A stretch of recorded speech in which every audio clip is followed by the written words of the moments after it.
wanted to say pumpkins. I'm sorry, I'm lost. There's a tavern somewhere around here with pumpkins. Lead us there. Debbie, stop it! Stop it! Shall behave. For now. All right. For now. If only for now. I've missed you guys so much. Oh, I have missed this too. Although I confess, thank you for those of you that did check it out. I had a blast on Sunday with my family. You know, slaying demons with my 10-year-old, fighting the hordes of the abyss. It's so cool. It did get a little grim though. My son, he had done a version of this speech at the end of a session that we did off stream back on Mother's Day.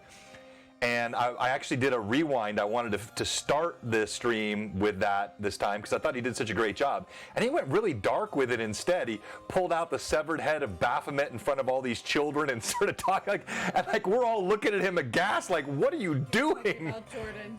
Big tracks. Yeah, exactly. Exactly. Hey! It's showing. Good to see everybody in here. Iculus, Old School, Mystical Amanda, good to see you, Enoch. 888, Fraley. I call people by their first names a lot, but now I've got so many with the same first names. I have to be careful about that too, because I'll say, hey, thanks, Pat, and like 5 people will say something. Yeah, I was going to say all the guys were either going to name them Pat or Robert, and all the girls are going to be named Amanda or Amanda. Yeah, I've got lots of Pat. I've got Roberts. I've got Johns. I've got lots of them. It's getting tougher and tougher. Anyone with the name of Josh. So, John, I got a question for you. Yes, go ahead. How do you listen to audio, us, without feedback and without headphones? Because if I could ditch the headphones and not give you all feedback, I could wear my ears. I'll work with you on that, Rory. It can be done. It's just a little bit of technical effort and some noise cancellation. Depends on what applications and what hardware you're running. But yeah, I've got like the music, your voices, they're right in my ear here. I've got stereo speakers because you guys were in my room. So when you're in the room, you hear it full audio in the room. And but I hear. In fact, normally I turn the speaker this way just to make sure I don't get any feedback. But yeah, I have. Correction. Terry and I have talked about, I have the Sennheiser headphones, the beautiful ones like he has with the felt, or suede, or what felt, I guess it is, on the, but I use that only when I had a combination of people in the room and out of the room, where I need the people in the room to hear the audio, but that gets a little more complicated. But just doing it like this, it's pretty simple. All right, welcome, welcome, welcome. And we're gonna go ahead and jump over. We're gonna kick off some of our preview stuff. We got a new sponsor video I can't wait to show. It's so good. And it's from Darren. Have you seen it? Of course you have, Vivi. I saw the preview He shared before. it on it's just like a sped up version on Instagram. Oh, okay. All right. Very cool. All right. So let's go over to our sponsor page here. Also, Rory, correction. You want to ditch your headphones so that you can put on your ear. Singular. Yeah, because you gotta take over the other Yeah, that's temporary, but yeah. one. Yeah. His next character is Welcome back, fans and friends, all of you, to Greyhawk Awakening. This is session number 48, entitled Return to the Free City of Greyhawk. And we have to designate Greyhawk because there's more than one free city now, with the addition of the free city of Altamira by our own Lord Gazumba. And we do play on that same Greyhawk map. Jay and I collaborate constantly. We have talked 3 times in the last 3 days, including 30 minutes this morning. And we're always sharing ideas on how to entertain fans and kill PCs. And we have all kinds of fun plans. Vicious. Got dark real quick. Although I do. You were talking about something else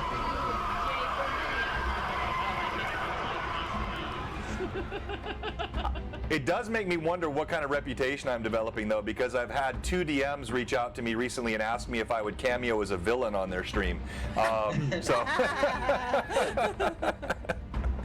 That tracks. Well, if it makes you feel any better, That before I tracks. even knew Nice, Josh, Derek. I asked him to do that, so.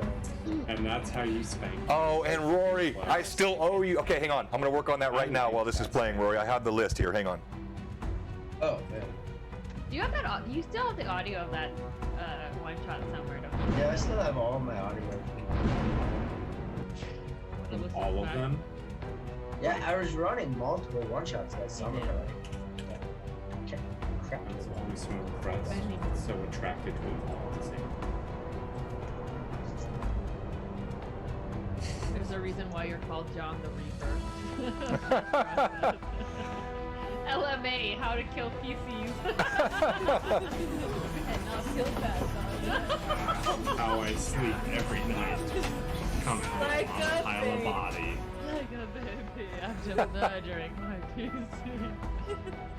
PC. Approximately what time is the TPK happening tonight?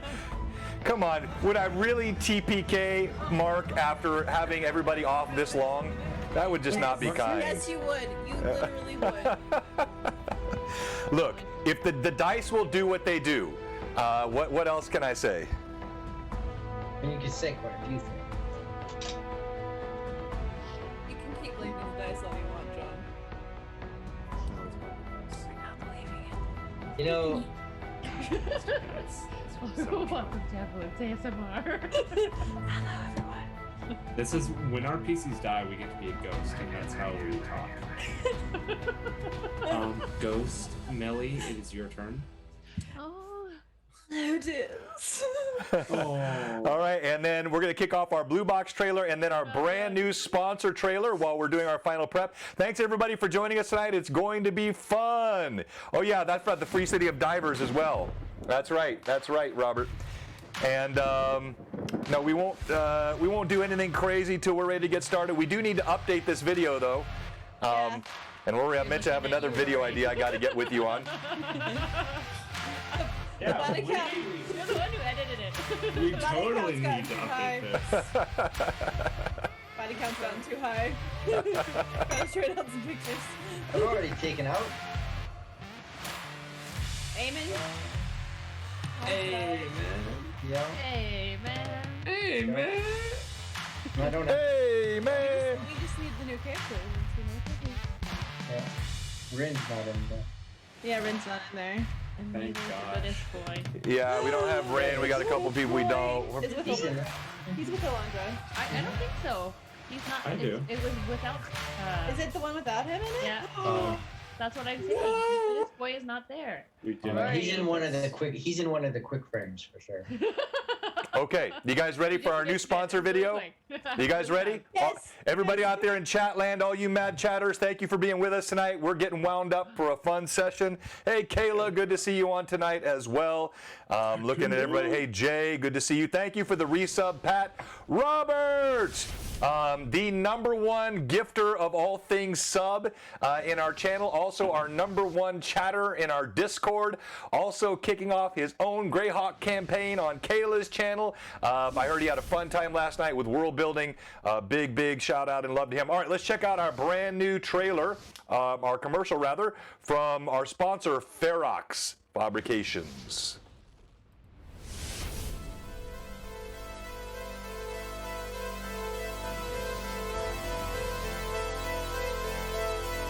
Love the 80s vibe. That's exactly what I said to him. He's like, Jesus, you like that? I'm like, yeah.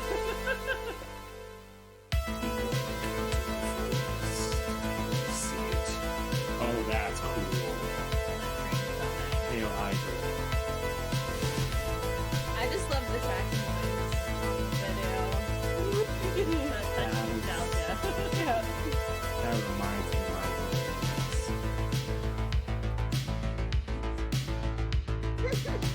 Look at Before you those. were born? Yes.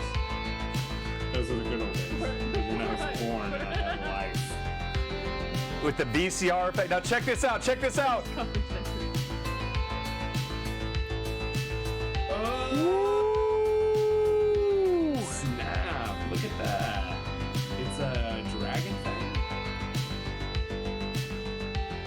Ferox Fabrications, and we got some fun stuff coming up with him. He's going to be on with us on an upcoming GHA session, LMA session as well, and it's going to be a lot of fun. All right, let's go ahead and let's kick us off live. All right, welcome. You are seen and heard now, and I want to thank all of our sponsors. We're going to do a quick round robin of shout outs to our sponsors. We're going to do what happened last time, quick character intros, and we'll get right into the gaming tonight. As I mentioned, we're going to do something a little bit different. Tonight, I'm going to give you each one sponsor to shout out.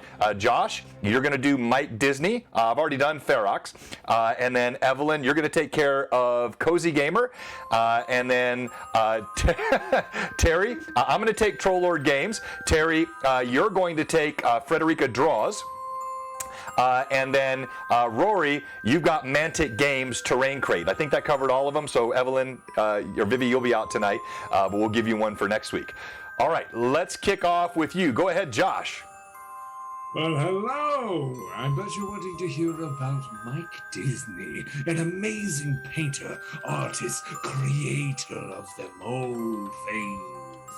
You want to see some amazing Twitch streaming, great painting, like I just said, miniature painting, which we actually just gave away one of these painted miniatures last week on last Tuesday's stream, which, the scar, beautiful dwarf that he did. But I'm trying to think. He does early morning Twitch streaming at 8 a.m. Central. Sometimes he's on as early as 6:30 or 7. He bounces around. He's on early. Yeah, I mean, I won't be watching anytime soon. Yeah, you're Pacific. LA. It's too early for you. Yeah, but still check him out. All of his stuff is right there in the stream. You can follow or in the chat. He's got a fantastic store. You can get all kinds of cool stuff from Mike and follow his link tree. All right, Evelyn. Hi everybody, so Cozy Gamer Dice. If you're a dice goblin like I am, because I'm the giant dice goblin, I love all the shiny math rocks. And I actually have several of her very pretty dice right here. Whoops. But she makes fantastic dice, and you should check her out on Instagram and at her shop, and get more shiny click-clacks for your gaming needs, because she's got colors and types for every possible dice need that you could possibly have. So go check her out. Do it. Well done, well done, well done. Terry. You have a unique character. Do you want to see what your unique character would look like in real life? Well, we can't bring them to life yet, but we can show you what they look like. Just talk to Frederica Draws. She can bring your character to life in all the glorious Technicolor available these days. And we're talking lifelike. May jump from the paper. You might be surprised. So definitely check out Frederica Draws. Well done. And oh, by the way, we just got a raid. Big Boss Beholder, thank you so much for the raid. Thank you for everybody in that community that's on with us tonight. If you don't mind, go ahead and give us a follow, and we'll definitely check your stuff out as well. We appreciate growing the community with good D&D, and there's so many good folks in this community. Thank you, Big Boss Beholder. Also, I should mention now tonight, we do have a giveaway. We have this second edition Border Watch Greyhawk Adventures. This is a phenomenal module, first to third level module. And it can be placed in any, it's a Greyhawk module obviously, but it can be placed in any gaming world. And who doesn't need good first to third level modules to help you kick off, get ideas for your new campaigns, and we're going to give this away tonight. All right, let's go ahead, Rory. So Mantic Games Terrain Crate. They're great. You buy a bunch of terrain, put it together, put it in a crate, and take it wherever you go. Put together your games, your modules, and what a great thing to just. It's great. It's great in a crate. It's great in a crate. Bravo! I knew you had it in you, Rory. It was there somewhere. You found it right there at the end. It's great in a crate. Okay, real quick, before we jump into the characters and get right to the role play tonight, I do want to shout out Trollord Games, one of our great sponsors. They've been rating us lately. Chuck and Steven Chenault, great guys, great system. You can find Friday Night Crusades every Friday on Blue Box in our Discord.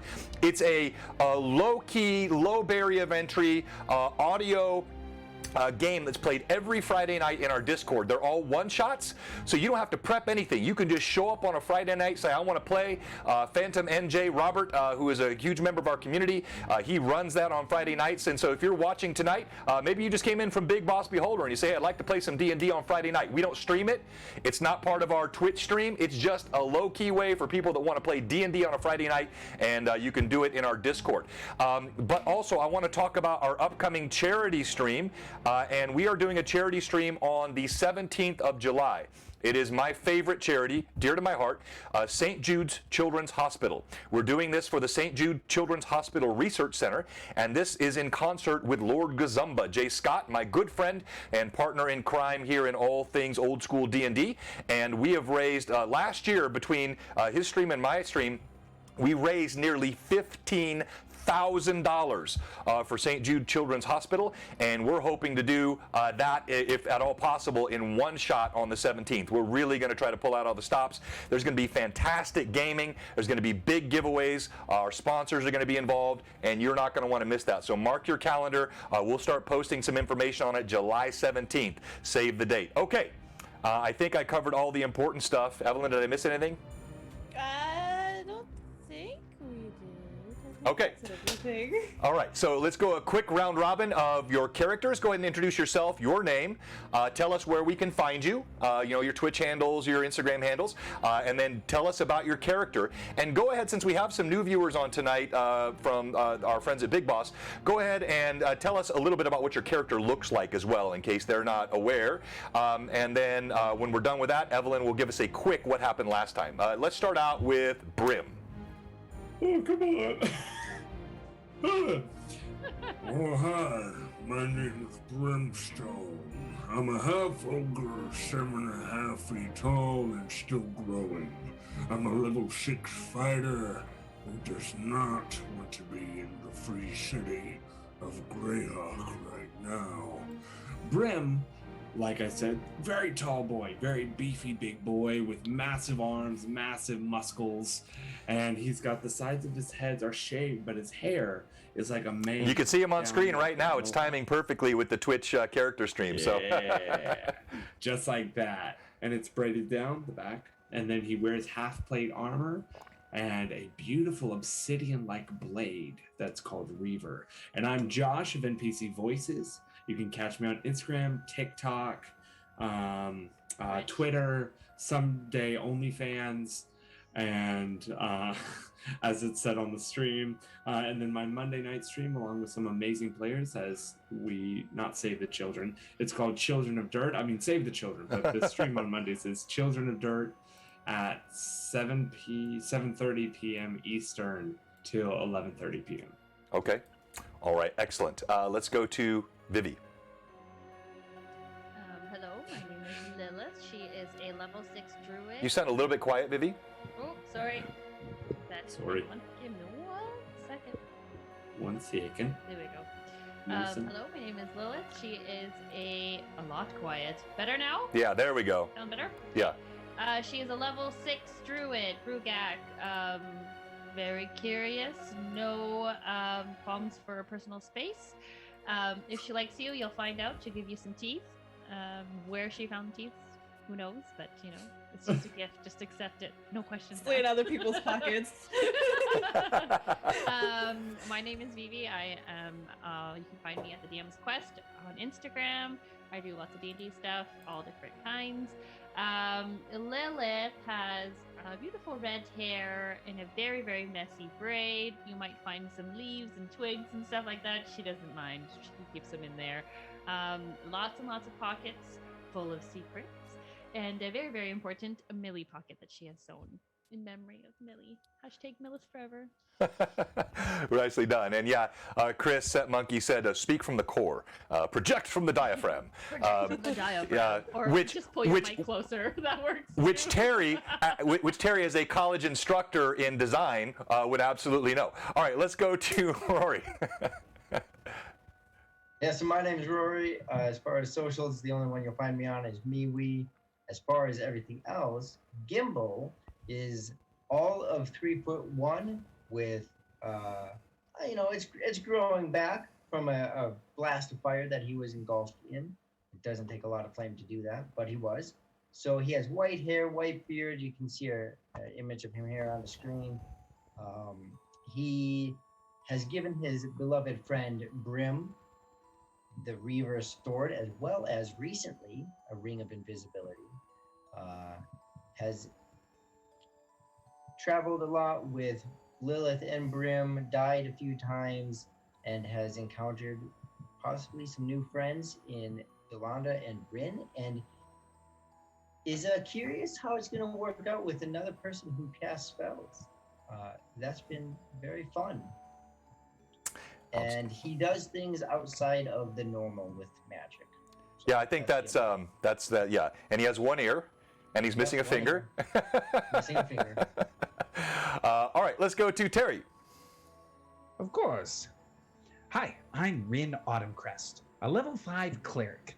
Originally from Fishtown, but now currently, well, actually, then I went to Hardby, and then I got on a ship, and then we got shipwrecked because of attackers, and now I'm with this group. Yeah, it's been a really interesting adventure so far. We'll see how we go. I also like lots of plants, collecting plant pieces as we walk along, and I sketch them all down in my little sketchbook that I carry with me everywhere I go. Before you stands a male half-elf cleric, about 5'10" tall, approximately 132 pounds, deep green eyes, pale aqua hair that flows down the middle of his shoulders. Carries a staff with him, and again, as stated before, he has his sketchbook and note-taking book all in the same on his side, covered in pockets that contain a variety of plant material that he finds on his travels. I'm Terry. You can find me pretty much everywhere as MachicED. That's on Instagram, Twitter, TikTok. Those are the big ones. And then, of course, twitch.tv/MachicED, where on Monday nights at 10 p.m. Eastern Standard Time to 1 a.m. Eastern Standard Time, we are currently in the process of Pathfinder 2e Extinction Curse, where so far I have not TPK'd in the first 2 episodes, but episode 3 is coming along rather nicely, and we'll have to see how things go. Additionally, I am picking up miniature painting and doing some surprise streams with miniature painting on my stream as well. Nicely done. Well done, all. And last but not least, Evelyn. Hello everyone, I'm Alondra Twain. I am a half-elf Beastmaster Ranger of the 5th level. I travel around with Phineas, who is the goodest boy, and my loyal companion. Alondra stands at 5'9". She is kind of tall for a half-elf, indeed.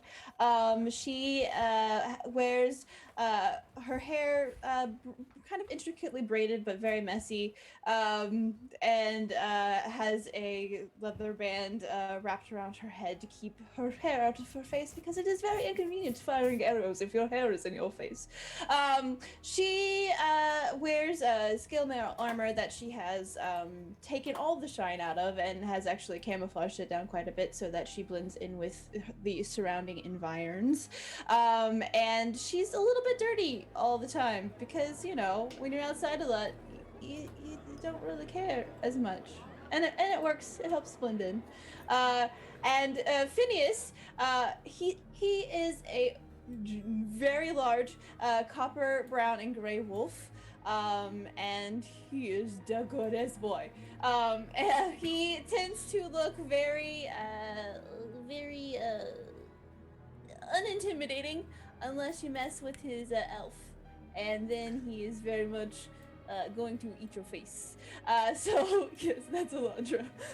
And he does get pretty serious. All right, so and then me, you can find me, Evelyn, on the internet as Theater Evie. I'm on Instagram and Twitter there. I can also be found Monday nights on Machic's channel. I play a sorcerer in his campaign, who has a little bit of attitude.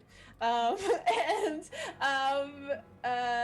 then I'm always here on BlueBox, doing all the fun things. So, yes. Well done, well done, well done. Okay, now we're a little bit behind, but we had some catch up to do because we haven't streamed in a few weeks. So give us a really quick overview of what happened last time. Okay, so last time we started off, we got terrified by the Pale Lord, except for Lilith because she is the bravest one of us all, and Brim because he was out of the range of the. I couldn't see the Pale Lord, so you know they're details. But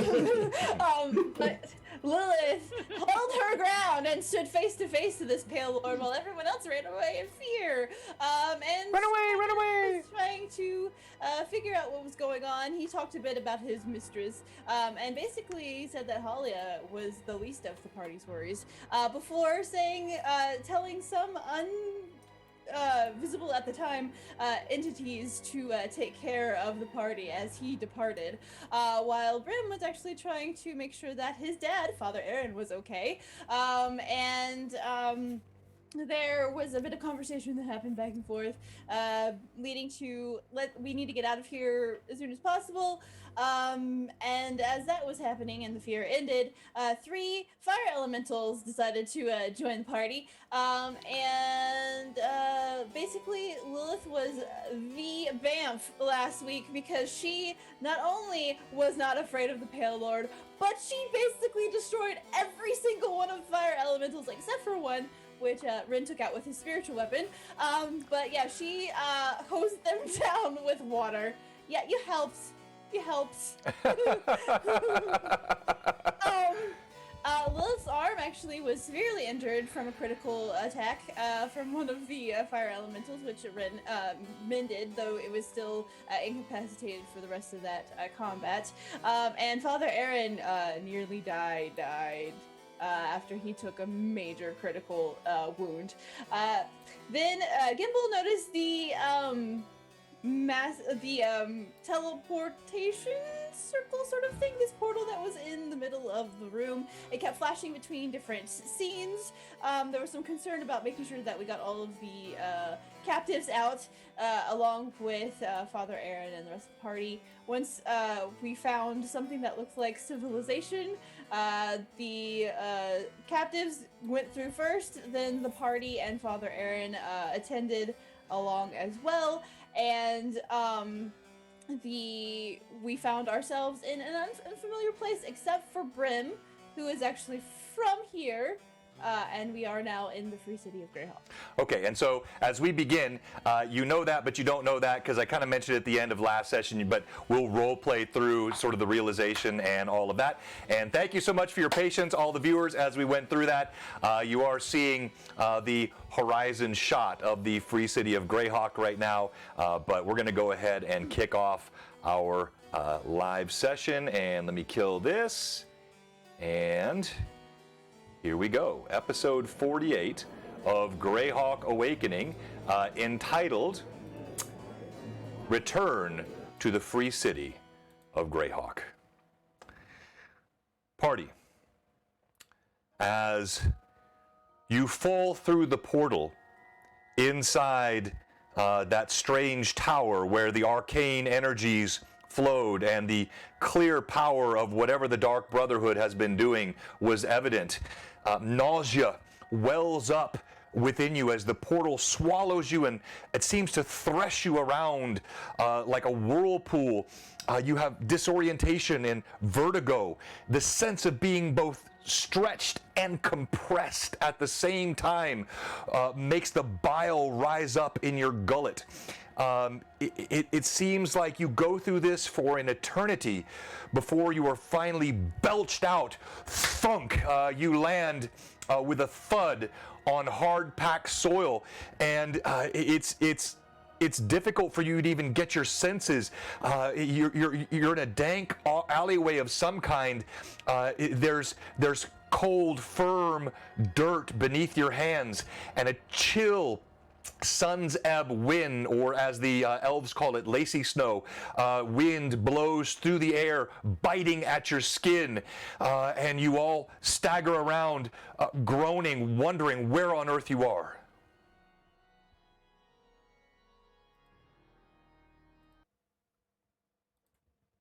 Is there in the area that we are any like buildings? Like how close are we to any type of structure. As you try to clear your eyes and there's a ringing in your ears, as you look around, you gathering your wits, you see there is again. There are stone structures. They begin to resolve, fuzzy in your eyes. Weathered stone. Some look like old wood, dilapidated in some spots. There's a huge stone wall that looms both behind you and beside you, showing that you're in some kind of a corner. As you stand there, you realize that you're in a city. No, you're in the city. You're in the free city of Greyhawk. As you look around in the corner, you realize there is some refuse. There are trees which are absolutely bereft of leaves by the chill of winter. There's a pile of dirt in one corner, and you notice all of your companions doing the same thing, scrabbling to clear their eyes and to get a good look at what's around them. Elandra, Yeah, are you okay? I think so. That was weird. I think the little one's got us in trouble again. I'm right here. I understand that. As you look around the area that you're at, the gem of the Flyness, if that is the name of Greyhawk, then you're certainly sitting in a flaw in that gem. This is a bedraggled-looking part of the city. You note, strangely, there don't appear to be many passers-by. You hear the barking of dogs in the distance and what might be like wagon wheels far off in the distance, but you don't see anyone right here around you.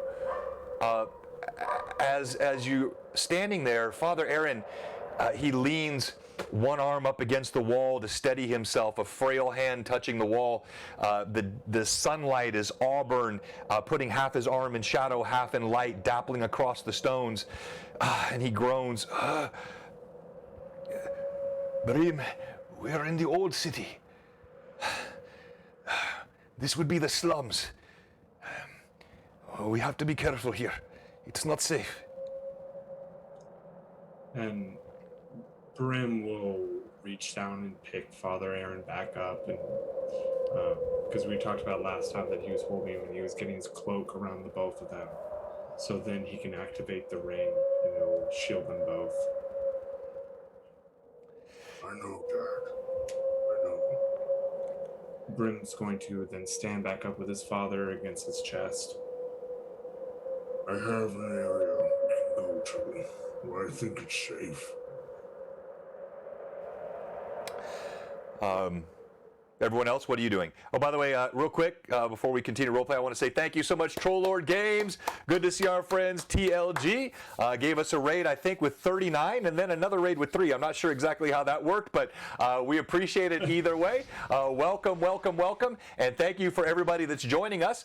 Anyone that follows now, you're part of the Mad Chatters, the most illustrious chat group in all of D&D Twitch. You're joining us tonight for episode 49 of Greyhawk Awakening, and I do have a giveaway tonight. We're giving away this Border Watch set, first to third level adventure, based on 2E, but easily adaptable to whatever your campaign world is, easily adaptable to Castles and Crusades, and fun module here we'll be giving away. All right, back to the action. Go ahead. Brim and Father Aaron, Father, I don't really know what to call you, sir. What do you mean danger? I mean, we've dealt with quite a bit. Looks like a rundown place, but what kind of danger? Graham, why are you not so comfortable here? For one, we're in enemy territory.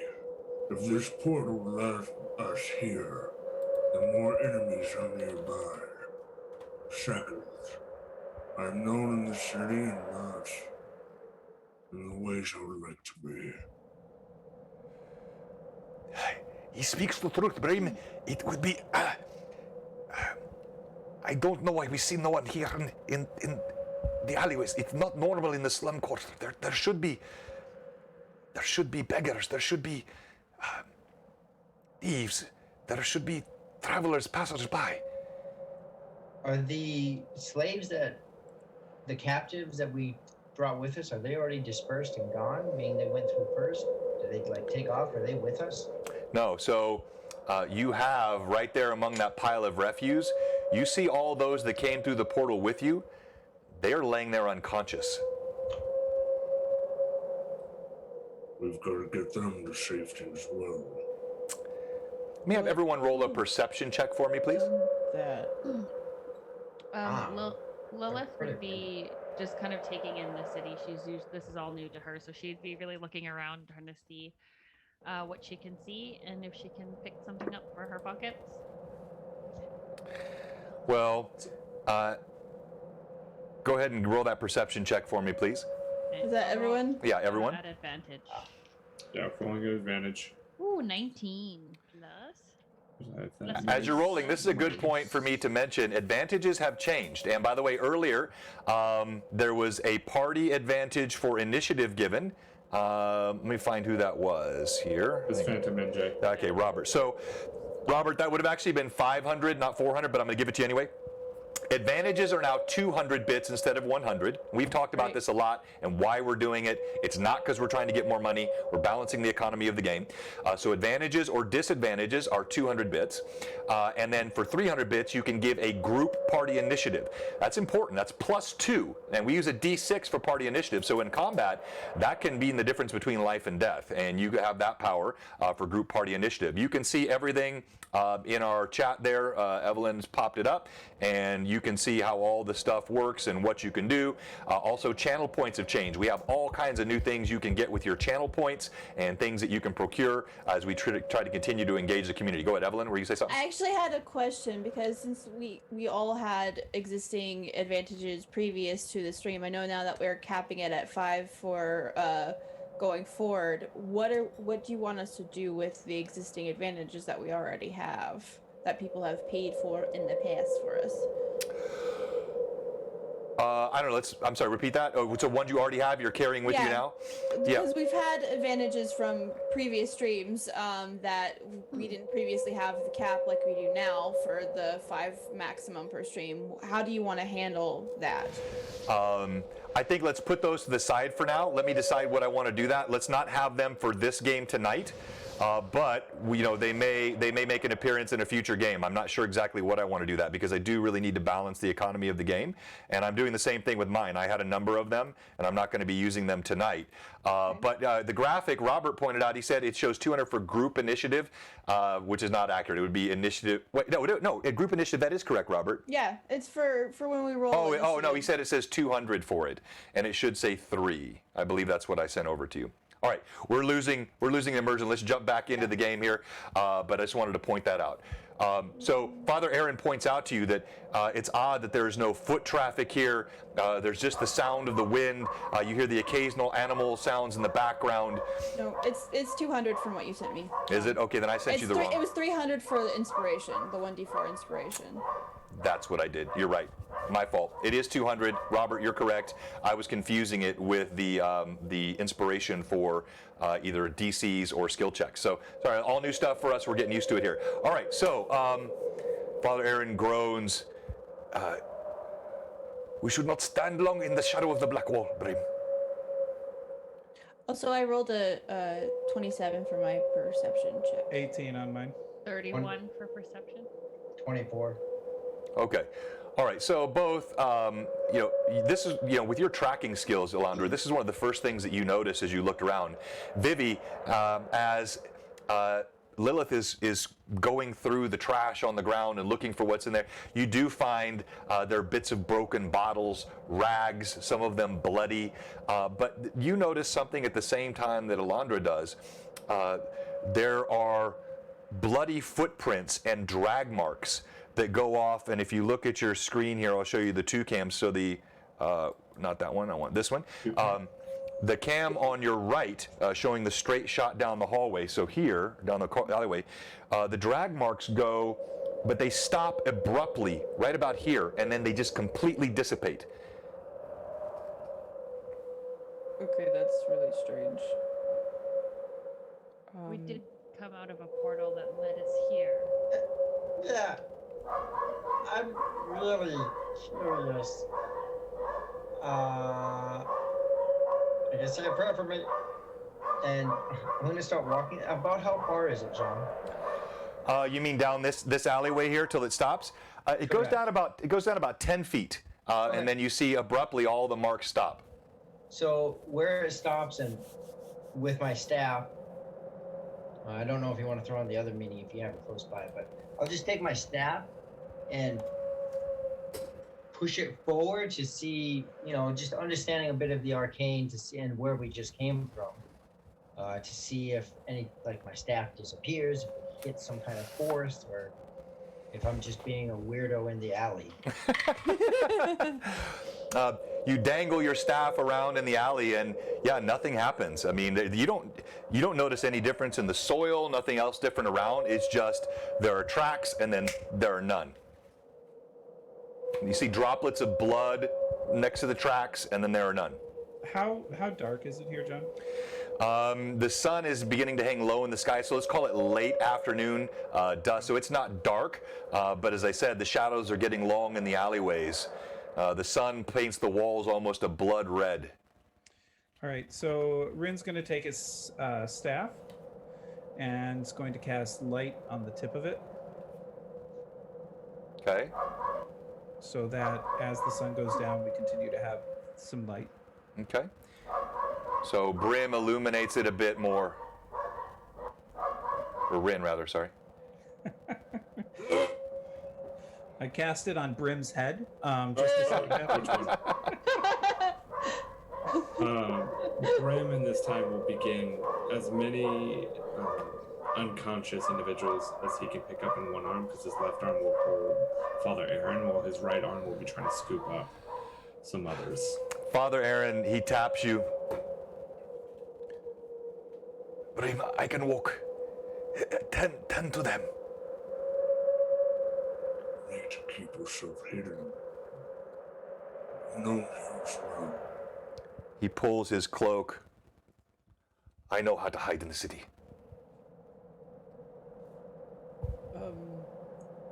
He will lean down and start picking up as many. Brim. Just like. Brim, before you collect everybody, can I possibly look and see what happened to them? Maybe? Yeah, sure. So Alondra's gonna come up and she's gonna kind of inspect to see maybe what knocked them unconscious from the little bit of first aid training and stuff that she has. Yeah, okay, so go ahead and make a heal check for me, please. Okay. 24. Yeah, as you come to you don't see any outward signs of trauma. You feel a pulse with each of them. It's weak, and you presume that the nature of whatever this passage was, which was quite violent and difficult for you, who are hale, strong adventurers, was much more so for these common peasants who have been through very difficult circumstances, and they simply succumbed to unconsciousness through the trial. All right. So they don't seem to be otherwise injured. It's just they've passed out, basically. No, that's right. So Rin's gonna hold his staff up a little bit, kind of look around. Are you following out there? Following Gimbal or down the other way? So No, it's just kind of where we landed. Okay. He's just gonna kind of hold it up. Is anybody out there? We could use some help. I don't think you understand what danger means, do you, Rin? Well, they're all knocked out. I mean, we are in danger. They could use some help. Carry as many as I can. Need to But be there quick. could be somebody here that could give us a hand. So as you set Father Aaron down, Brim, you see he's a bit unsteady on his feet, but he does pull his cloak around him. You notice, you can see he's frail and bony through the robe, not like you remember him. He pulls the hood down over his eyes, and just shivers watching you.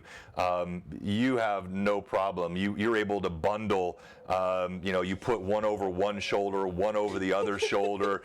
You stack two in one arm like cords of wood, and you're carrying all 5 bodies with your strength and your size. I won't call it easy, but you're able to do it. Yeah. So you say this, and you hear nothing except the barking of the dogs in return, Rin.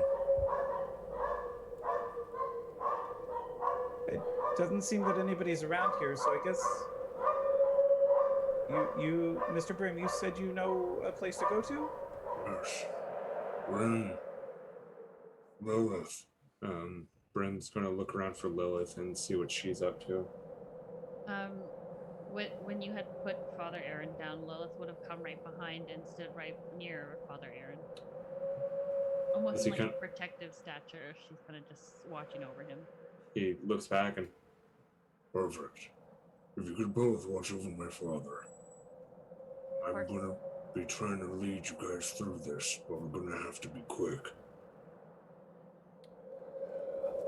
Gimbal, do you hear me? Yeah, but sorry, Brim, 1 second. DM, I want to cast Detect Magic. Okay. All right, so you concentrate for a moment, and as you detect magic, at first, you sense a lingering residue here. Clearly, there has been something magical that has occurred right in this area. But then you're distracted. You feel a much stronger magical aura somewhere on the other side of the edge of this building.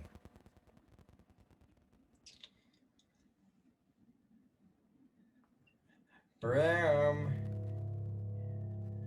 What? Wow, I don't really know, but I got one of those urges to go forward right now. If you follow it, we're moving on. We've got to get these civilians safe before we discover any more. I trust you to be able to take care of yourself, but I've got to watch over these and my dad. Yeah, no, I'm right. Okay, We'll and then be I'll scurry back to Brim. All right. As you scurry back toward Brim, you're still rattled by that sense of strong magical aura, and you all hear a voice echo through the alleyway. They said you would follow. I didn't think you would be so foolish. I was wrong.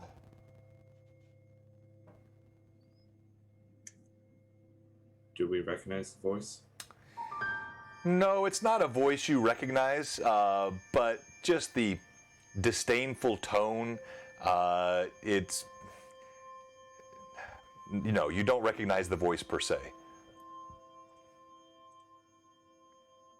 And we all heard it, right? Yes, it echoed through the alleyway. Yeah, see, there's something over there. Don't worry. We haven't underestimated you this time. We've seen what you can do. I've brought a friend.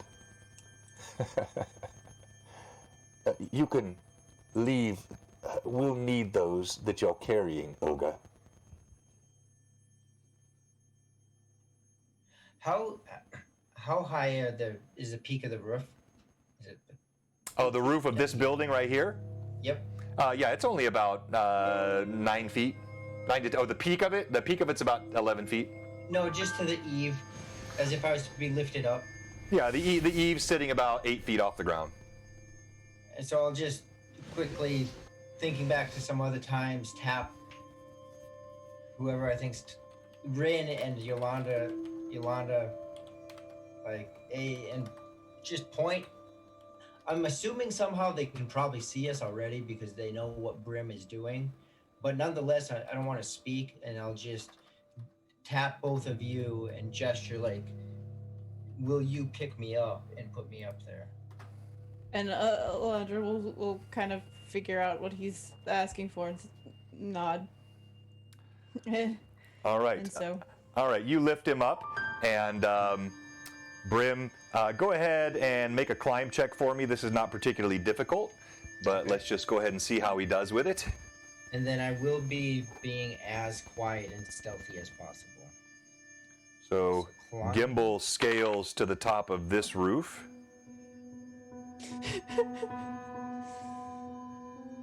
I really need those advantages, John. What'd you roll? Got a 2. A 2. Well, no, but One. no, is that Not your? Is it, one. no, that's your natural roll, right? No, what's your total? It's a climb check. 2. Your total is a 2. Don't have any anything in climb. Well, No, what's I your? never climb. Why would I put No, anything in climb. climb? Yeah, but what's your dexterity though? Oh yeah. Next time on Greyhawk, It's climb is strength based. Oh, climb is strength based. That's right. Yes. What's your? And Yeah, he yeah. wouldn't have strength bonuses. Wait. Yeah. What is your strength again? Remind me. 10. 10. All right. So you don't have a negative to it at least. No. Yeah. I mean, it's not particularly difficult, but you managed to grab as you're climbing this building. You actually feel the roof creak a bit underneath. Your light weight. It is clear that this is a rickety and old building. As you climb up it, you hear it creaking, and it one of the shingles breaks off. Elandra, as you're turning, you hear Gimbal, and the gnome slides right off the edge of the roof. Is he sliding back the direction that I Oh yeah, he's sliding right back that direction. Can I try to catch him? Of course you can. All right. So No advantage. there's not a receiving skill on the skill charts here, so let's go ahead and let's just do a straight dex check. Strength won't be an issue for you. So I need to roll under. Yeah, that's right. Okay, I want to roll low. I rolled under. I rolled a 14 and my dex is an 18. All right, so you hear him sliding back, and you manage to slide under. Thunk, he thunks into your arms. You all see this, and there's a chuckling. I'll quickly throw my arm around her neck and be like, "This works better. Thank you. I'll just stay here for now. We should probably go." Yeah, We're give me. leaving. Now is not the time. It's not safe, Brim said. We have people and Brimstad. Let's go. You see, as you're talking, a figure appears at the opposite end of the alley. As you look down the alley, you see another of these red mages, these that have plagued you originally from the moat house. Clearly some sort of emissaries of the Dark Brotherhood. This one stands with a long wooden staff in one hand and a globe of fire that circulates around his palm. Flames lick around it, and he just smiles at you. Mr. Brim, you may want to put them down for a moment. And so he's at that end, and we have the other path that's to our right. That's right. So you have the path to your right. Yes. So looking back at you have the two options here. You have this direction where he stands. This is the eave that Gimbal fell off right here, and then you have this direction here where you can also go.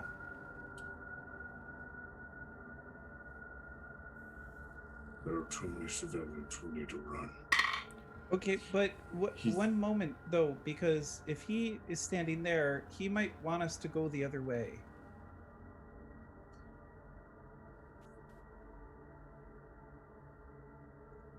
That would be tactically sound. As they're So- kind of discussing, can I see? Can Lilith just look in that general direction? Like off this way, the other way? Yeah. Yeah, like so- away from the guy. Yeah, so as you look down the opposite direction, you see you're kind of cat-a-corner to a building that looks half burned out, and then the street goes on with more of these dilapidated structures. You see little mud puddles. There maybe have been a rain in the last day or two, but you see no signs of movement.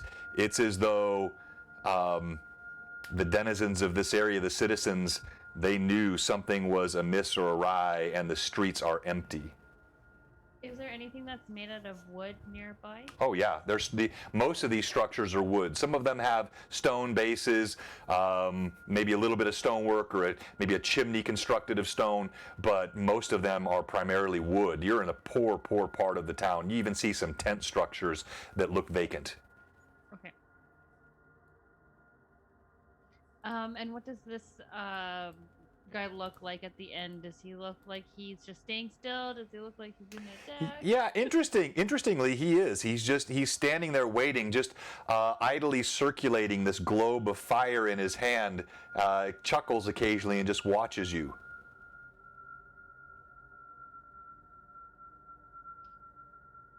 Lilith will kind of step close enough to just behind Brim, like directly behind him so that the mage can't see her, and she'll speak very quietly. What are you thinking? You know the city better than us. Should we run, or should we stay? Ren makes a good point. Ren makes a good point. He could be leading us. We can't leave these civilians here.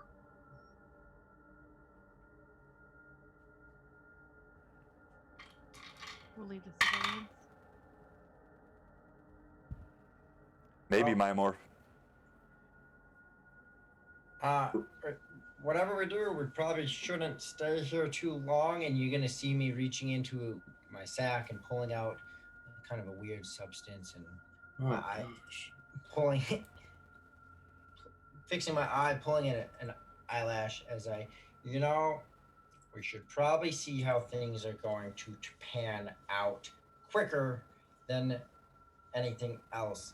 And you'll hear me utter, as I'm, hopefully nothing is coming at me, my back to the mage, speaking to the group, as I rub this substance into my collar. And you hear me utter these couple words in like a arcanish or gnomish language. And cast Invisibility Spear. Ah, okay.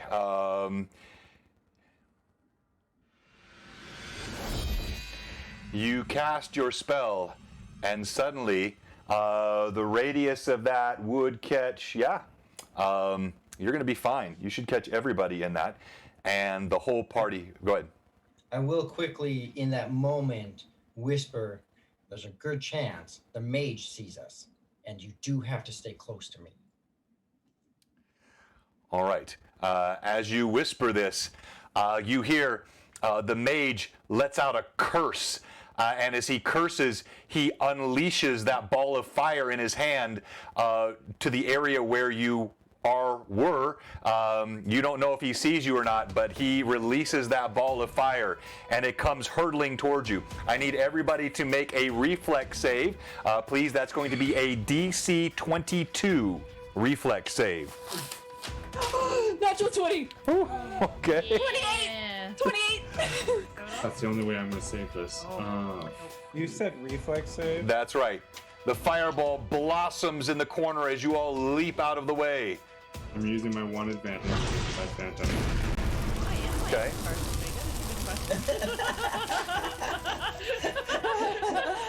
It's covering you up. Lilith is too big for Lilith is hidden. All right. So just show of hands. Raise your hand if you made your save as the fireball blossoms. 22. 22. Reflex. Oh, so close. 1. No one else? Oh, I need to roll for Phineas. 1 sec. Okay. And 21. Oh, so close. I had a 13. Not that close. As he unleashes, I'll be like, I guess he might see us. Phineas rolled a 27, so I save 2. Okay. Why is my camera fuzzy? All right. So Phineas. Oh, I need the Finny Mini out there. Hang on here. Kitty. And there's our Phineas miniature there. He should be on the table. All right. So for everybody, so actually with the nat 20, you take no damage. You manage to duck behind the building, and you actually come across this other side. Because anybody here on this side, let me show both cams again here so it's easier to see. Everybody that is behind the building, they're still, the fireball blossoms, and the force of the fire is going to be forced this direction and this direction, because the walls here, this is the black wall that separates the old city from the new city, and this is the outside of the city Greyhawk wall. So the flame is going to gout both directions. You manage to jump around the corner of this building with Phineas, escaping the blast entirely. The rest of the party, you take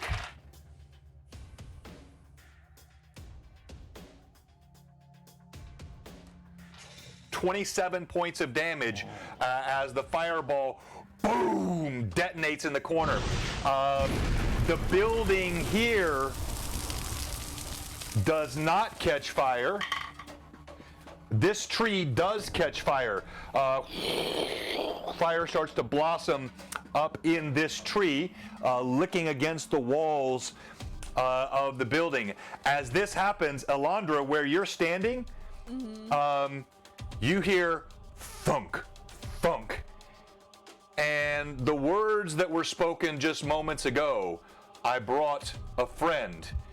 You see a monstrous looking 8-foot tall creature that looks like a human with pallid skin stitched together bit by bit. In fact, if you look up at your screen, I'll show you what you see. As it comes around the corner, thunk, thunk, dead eyes stare at you, mottled skin, wrought and rent in places, leather straps and plates that tie it together, and it stands before you passionless and menacing. We go to initiative. Whose turn is it to roll?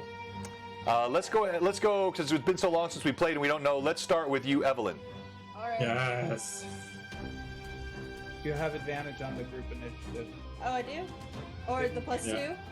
2? Or the plus 2. No, she can. So she can use it now, or she can save it, but it's only usable in this combat.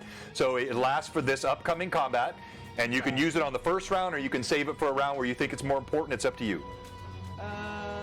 I'm gonna use it now because this is Yeah. a bad situation. So it's a 7. All right. Well, you have it. I'm afraid to tell you I had a 1. Sean So rolled an 8. what's that? No. Sean rolled an 8. I had a 1. And I'll tell you what, just to make that, I'm going to take that back. I think because that's such an important thing and a viewer has given for it, I'm going to let you make that selection after the roll is made. All right? Oh, So nice. I think that makes it more important and more valuable. So you would know I made a 1. Your roll was a, you don't So need it. 5 then. Yeah. All right. So you have initiative. What do you do? All right. So, Quick question: did all those that were knocked out take that same amount of damage that Grim was carrying? Yep. Don't be dead. Well, We're dead. we'll let Brim make that determination when he. Yeah. That's not something Rin is aware of right now. Okay. All right. So you are all still invisible, though. The spell hitting you does not dispel that, all right. and you're aware of it. I mean, you could see that you all disappeared. You don't see anybody else, and you're assuming they can't see you. And based on what Gimbal told you, stay close to him. Gimbal, what is the radius on that? It's 10 feet, and I just want to make sure so I know going forward. I took damage. I don't have to make a check to hold the spell? A concert. Yeah, actually, thank you for pointing that out. That's just how honest our players are. Yes, you do need to make a concentration check.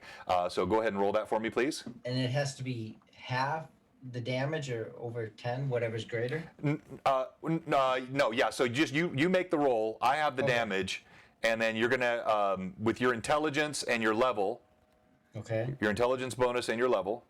So that my intelligence is 3 and my level so plus 10 onto my Okay. roll. So that's And I- super good. And I hate to ask, but Yes. did Evelyn moving out of the way move out of the sphere bubble? That's why I was asking him the radius. Yes. Gotcha. So I got a 13, so 23. 23. Hope that works. I guess we'll find out in a second. As you concentrate, you feel your skin being boiled. You feel the robes, and we're going to have to do a couple item checks here in a moment as well. Flaming. You concentrate as best you can. You feel the spell begin to shake. You manage to hold your concentration with the spell. Yes. All right. Vivi. I'm probably Elandra. Yes. You see this creature. It clearly sees you. Thunk, Yeah. thunk. It starts walking towards you, ambling steps. Alright. Well, I can only do the thing that I can do and shoot an arrow at it and let Phineas bite him. Go ahead, Gimbal. I was just gonna say, because we, not with Yolanda though. Never mind. In the past, I've cast this spell before me, but not with Yolanda, so she might not know. I the wouldn't different know. stuff. Well, no, and you would assume that even if she did, you know, when a giant hurtling ball of fire comes at you, you're not necessarily thinking, I need to remain within a 10-foot radius of the wizard, right? No. But so the spell says you can come back in and go Yeah. invisible, but She wouldn't know that. Yeah, she would. Yeah, she would not know that. Yeah. She's just thinking your magic sucks. Right. But as the thing approaches her, she's still gonna move back just like the 10 feet that she can move and still attack, just because she doesn't. She's trying to keep him from closing the distance. But you're letting Phineas close? Well, because that's how he attacks. Right. Okay. Phineas pulls out a Glock.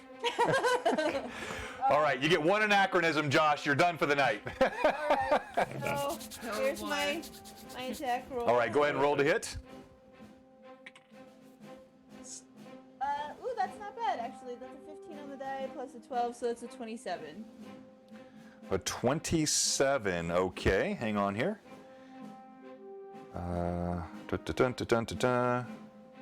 She says misses. I'm done. Asking about what time the TPK was gonna happen. Yeah. So Right now. 10. Right now. 10, I would say Right like now. in about Yeah, probably 4:30. 6 minutes. All right, I don't like killing PCs. thunk. Your stop. Except these PCs. Your arrow strikes in the flesh. Go ahead and roll damage for me, please. Oh, that's an 8 on the die, so that is 10 points of damage from that one arrow. All right. Nice. You see your arrow sprout from its neck. Thunk. No blood comes out, but you do see it does damage. The creature rumbles forward. And Chuck, by the way, earlier, that was an awful pun. Awful, but it just shows you belong here among the mad chatters, my friend. All right, so Alright, and then Phineas, can I do his attacks now? yes, go ahead. So he leaps forward. 2 bites. Come on, Finny.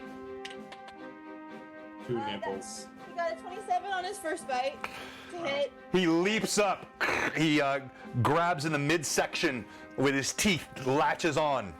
And the second bite. Ooh, that's really not as good. That's a 16.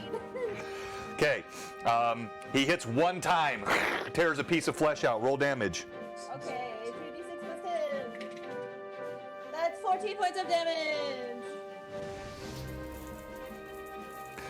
All right, nice hit there. Thank you, Renrib.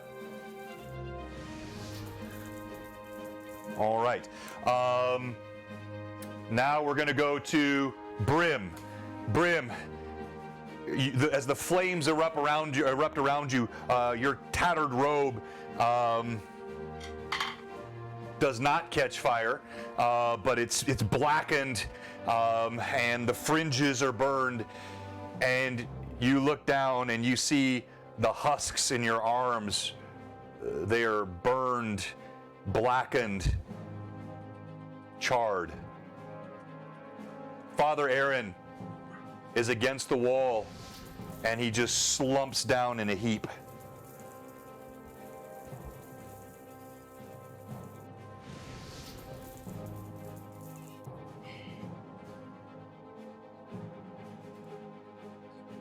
Brim is going to drop the bodies Okay. And while we're in this bubble, can we see one another, or are we all invisible? Yeah, you can see one another, but you know per Gimble's words that you cannot be seen, or at least you presume so. Brim is going to look over to Ren. We need to go. And Brim, like, has burns on his face. He's looking really not good. He's got some blood covering his teeth. His nose, and you see the front, like, blackened around the nostrils where he's breathed it in. I need you to heal my dad. As he's going to run up. Follow the sounds of my feet! As he's going to scoop up his father. Okay.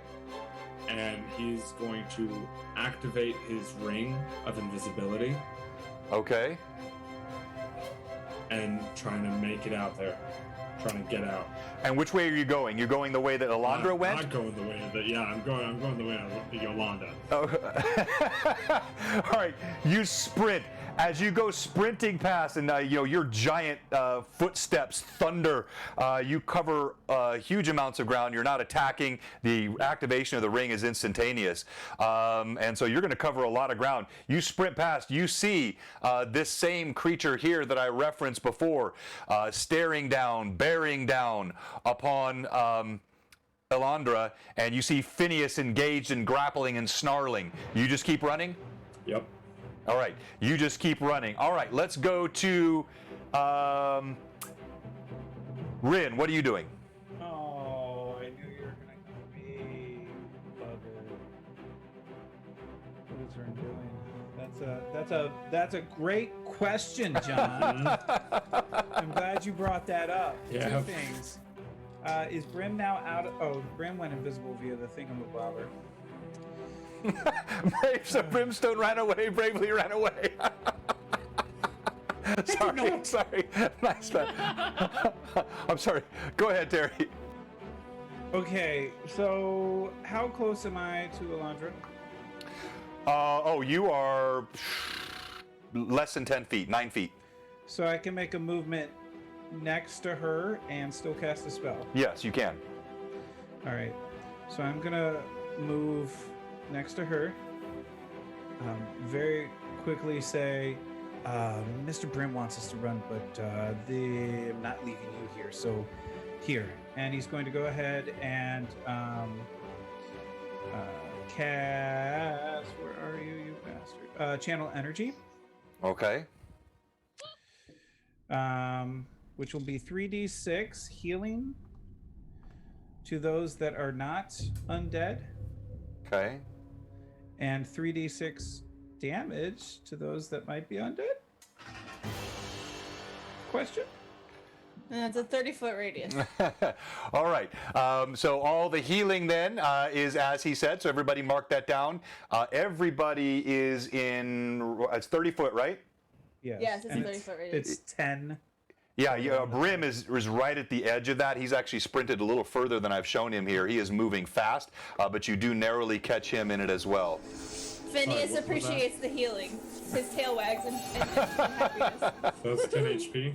10, yes. 10. Amazing. Thank you. All right. Now let's go to Lilith. What are you doing? Lilith will move with Gimbal if he is going to move, but before moving, she will. You said that there's lots of wood around, correct? Correct. Hmm? Well, as she's moving to keep pace with Gimbal, before she does that, she will produce flame on that building that is right by them. And Toss it. there is such humor in this. Somebody put it in the chat earlier because there is a place in Greyhawk, not too far from here in the Free City, known as the Great Burn, where a large chunk of the old city was burned, and now you are producing flame in a building. All right, so which building? You've got this one here. This is a wooden roof building here. It's got some stone, but a wooden roof. There's another wooden building here. Which one are you getting? Can we zoom out just so I can see where we're at in relation to everything? Yeah, so you're here. The thing that's standing by the stone building, that is another one of those beasts, correct? I'm sorry, another one of what? Those that what's that thing that's standing there? It looks like he has orange shorts on. Orange. Oh yeah, this is the stone, the flesh golem. Okay, flesh golem. Okay, that- there's one there, and then you said there's two. Sorry. No, there's just the one? one. There's the one and the mage, right? So Okay. I'll there's. set that building on fire. Then that one. That's All right, this one right here. Yes. All right. You hear the screams of the children inside. Ah! It's actually cries of wolves. Just kidding. Okay, all right. So you produce flame. You're concentrating and you're seeing the smoldering that's happening already. And what are you doing, Gimbal? Go ahead, Rin. I was just gonna ask. I would have still run out anyways. But did that pull me out of the invisibility sphere? It does. Well, it depends on what Gimbal's done. Gimbal, what are you doing? Okay. All right. What do you mean casting the spell? No, you've already cast your invisibility. That was you got it as like a surprise round. That was not part of this round. You now have an action you can take. But Terry, is your question, is casting a spell take you out of invisibility? Correct. Yeah. No. Casting a spell does. As long as it's a healing spell. Now, with channel energy, I would say technically if you had done damage to, like, say, an undead, I might have to think about how I would adjudicate that, but there was nothing damaged. This was a healing spell that you cast. Gimbal, what are you doing? I am going to be running through my head some different options, but in general, just trying to coordinate the movement. And I'll go ahead and be looking through my heat vision so that I can see the path that Grim has taken as much as possible, and just trying to coordinate the group to move, putting most of my focus on that, keeping us within a 10-foot radius and moving. So you are following Brim. Yep, following Okay, Brim, all right. try to get close to Yolanda to pull her back into my sphere, and then keep moving. Okay, so you're not casting anything then. You're just, your little legs are churning. Little legs are turning its whole 20 feet. All right, so you're in conjunction with the group. Yeah, okay. So no, you don't fall out of the range. All right, now it is their attack. Okay. The huge creature looming over Phineas looks down with passionless eyes that still somehow convey a malevolence, and it grabs hold of Phineas.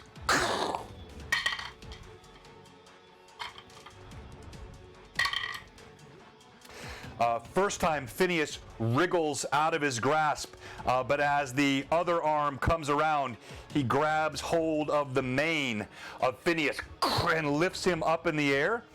And, hold on here.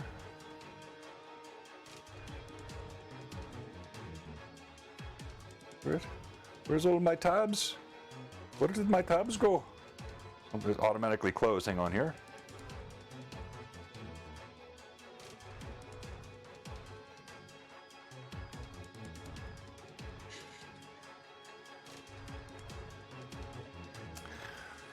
All right. That's what I thought. Ouch. Okay. He takes Phineas, boom, and slams him up against this wall right here. Even as you see the roof begins to flame, you hear Phineas yelp, and he takes...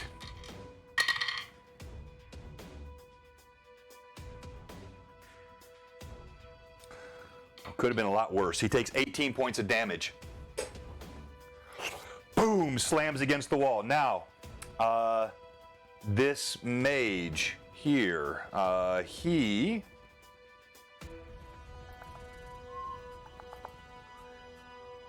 comes around. He's going to get right here. And let me put up both cams. You can see this angle.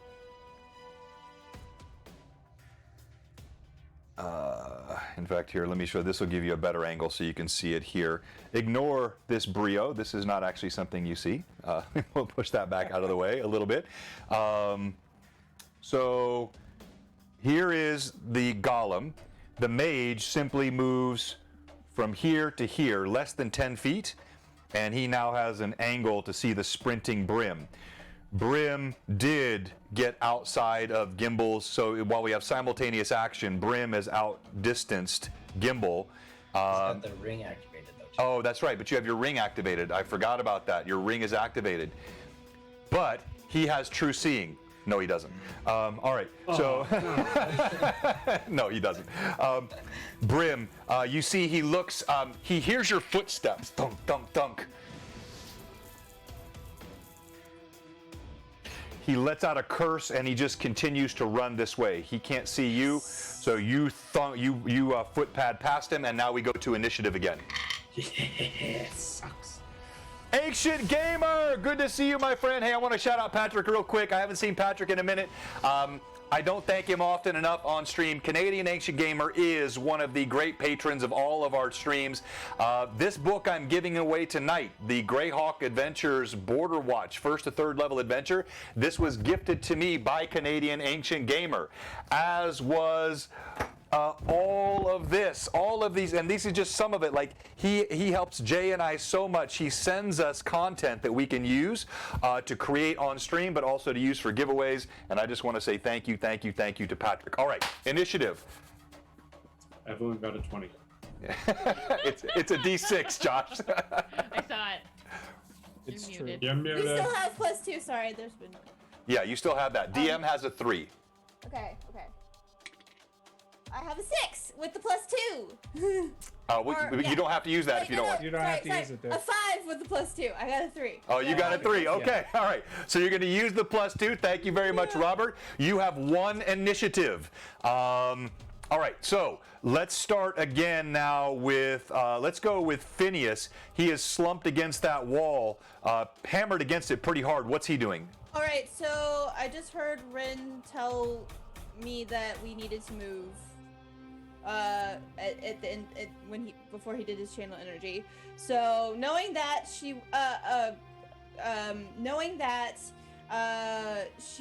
would whistle for Phineas, which I cannot do right now. I'm sorry.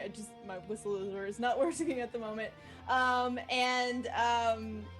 To call him back in the direction where she was last, so that he can move. So he's going to disengage. All right, can you give us like a whistle or something? I cannot whistle right now. I would try, but I know I cannot. I can never whistle. I need to get my want wife down here. She has the meanest whistle. She puts me to shame. It emasculates me every time she whistles. All right, so you call Phineas off. He's going to disengage then, but he will not suffer an attack of opportunity because he's not attacking. So you see he leaps off the wall. He's got a good side limp, but he still moves quickly away. And also, Ancient Gamer gave 500, which he intended as an advantage for each of you. All right, now I'm gonna use one more time to clarify, and I'm gonna give it to him this time because he didn't know. So each of you gets advantage. Okay. We have changed the economy here. So it's 200 bits for advantage to the players, and you can see all the new stuff in the chat there. If you've missed any of our previous streams where we talk about this, this is not to make more money. This is so we control the economy. There's a maximum of 5 advantages per player per session. So we're capping this so not every roll is being made with advantage. And similarly, the DM will be monitoring how many I have to make sure that we stay fair, because it has created some unbalance. And so we're always tweaking here. It'll never be perfect, but we want the most realistic, engaging combat that we can, still paced well with the viewers able to interact. So in summary, each of you have advantage, but for all the viewers, please be aware, it's 200 for advantage, it's 200 for group initiative once per combat, it's 300 to give them a bonus, an inspirational bonus on a DC check, like a spell save, which could be important, and then you can see the broader restoration stuff that's there as well. All right, thank you very much. Pat draws, and he gave 3 advantages to the best boy. Phineas has 3. Boy. And we do have some Pat Draws artwork we'll look at on the break. All right, so now let's go to the party. Is anyone doing anything besides running as the flame blossoms from the top of this wooden structure where Vivi, also this tree here, and now the entire area here is bathed in the red hue of flame as you guys are wreaking havoc in the slums of the old city. I can get that to sign get somewhere. Gimble would like to do something. Okay. So, invisibility is not a concentration, right? Right. So I can cast another spell and not lose that on the group. That's right, absolutely. Okay. And then Wall of Nausea is also not a concentration. It lasts for 1 round. But be aware, anything beside verbal, if it's got a somatic component, if it's got a material, you're going to have to stop. You're not going to be able to run. You'll get your maximum of 10-foot movement, but you're going to have to stop and do it. You can't get a full round of movement and cast a spell. Right. So if I was to move, in conjunction with the team, we're still kind of discombobbled at the moment is my thought, where Yolanda's kind of wrapping up her thing, pulling in with Phineas. The group is kind of catching up. So we're all kind of not in unison at the moment. So my thought is using that 10 feet with the gathering of the group and using that time to then cast Wall of Nausea, in which I'm pretty certain it's not going to affect this flesh-like golem thing that's in front of us, because it looks like a patched up piece of dead thing. However, the wizard is right there. And so am I able to curtail this to a curved wall or only a straight wall? No, it's a straight wall. Okay. Well, I'm going to angle it then at him. I'll stop for the moment, and it is verbal and somatic, so my hands will briefly stop in front of me, circling the stomach with an upward motion through the mouth, and then a few arcane utterances, and putting a 10-foot by 10-foot wall in front of the wizard, slightly angled, not to like project where we're going, because he is a mage, so we might figure that out, but slightly angled, kind of obscuring his vision as well as the spell does. All right, for lack of a better prop, we'll use that. It pops up. All right, now let's go to Elandra. What are you doing? You just running with Phineas? I'm going to, as soon as Phineas is by my side, I'm going to just move with the group and stay close to Gimble. All right, Rin?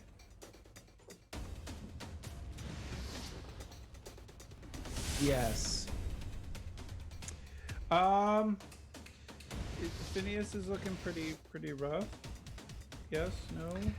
He Not is. bad. He is bruised and shaky on his feet, but he does not look as bad, the worst that he's ever looked before.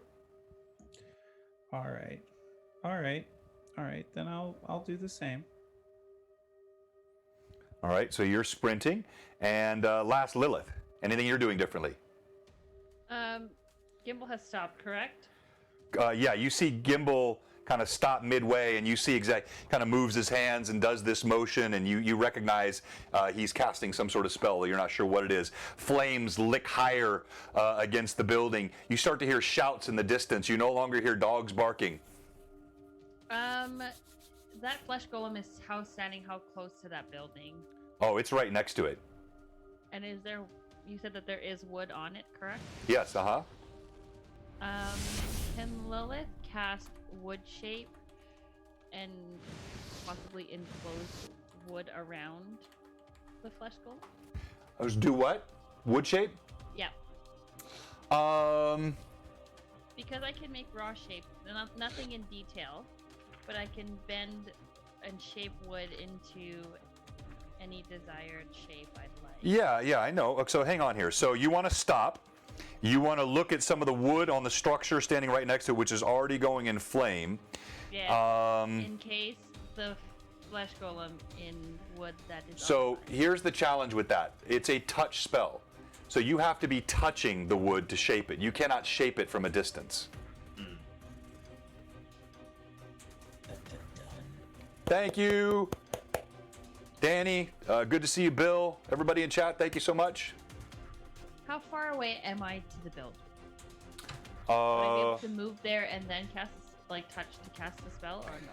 Well, yes, you could move to it. Now, again, keep in mind, you need to be touching the piece of wood that you're going to form. So, to get to him, these are several different pieces of wood on this, right? So it's not like. So I'm not trying to be difficult here, but I'm thinking what you're thinking you're going to do. You'd be smart enough to know there's not really a way for you to do that unless you get close enough to this creature to get to the wood that he's standing next to. All right. Well, then I will just stick close to a gimbal. Okay.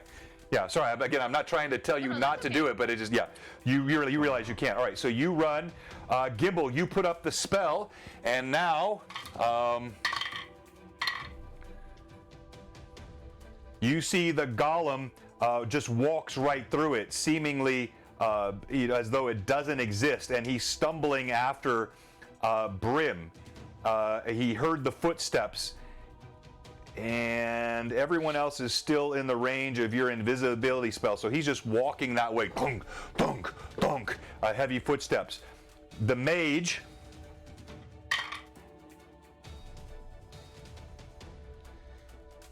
But Brim is so stealthy. As he tries to move forward,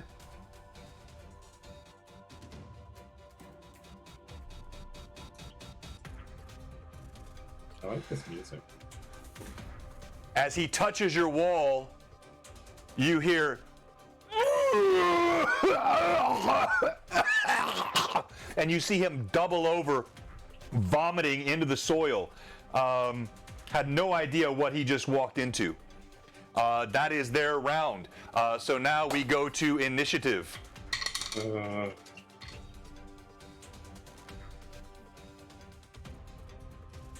A pretzel in the throat, Hager.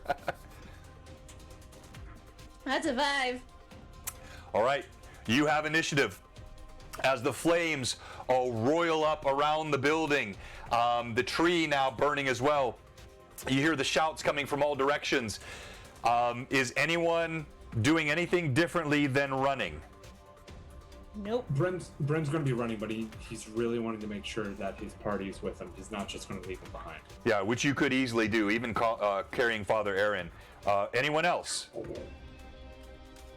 Gimbal is just going to continue with the group, knowing that the spell affected the mage, and then it's going to have a lingering effect. My focus solely goes to the group and moving forward. Okay. Question. Yes. An item lit and thrown outside of the circle would not be seen until it exits the circle. Would that be correct? That is correct. Now, if it is a form of attack, it would make you visible, but yes, you are correct. It would basically pop out of the sphere visible. Okay. Are there stones on the street? Yeah, Rocks? certainly, absolutely. Okay. So Rin is going to pick up a stone,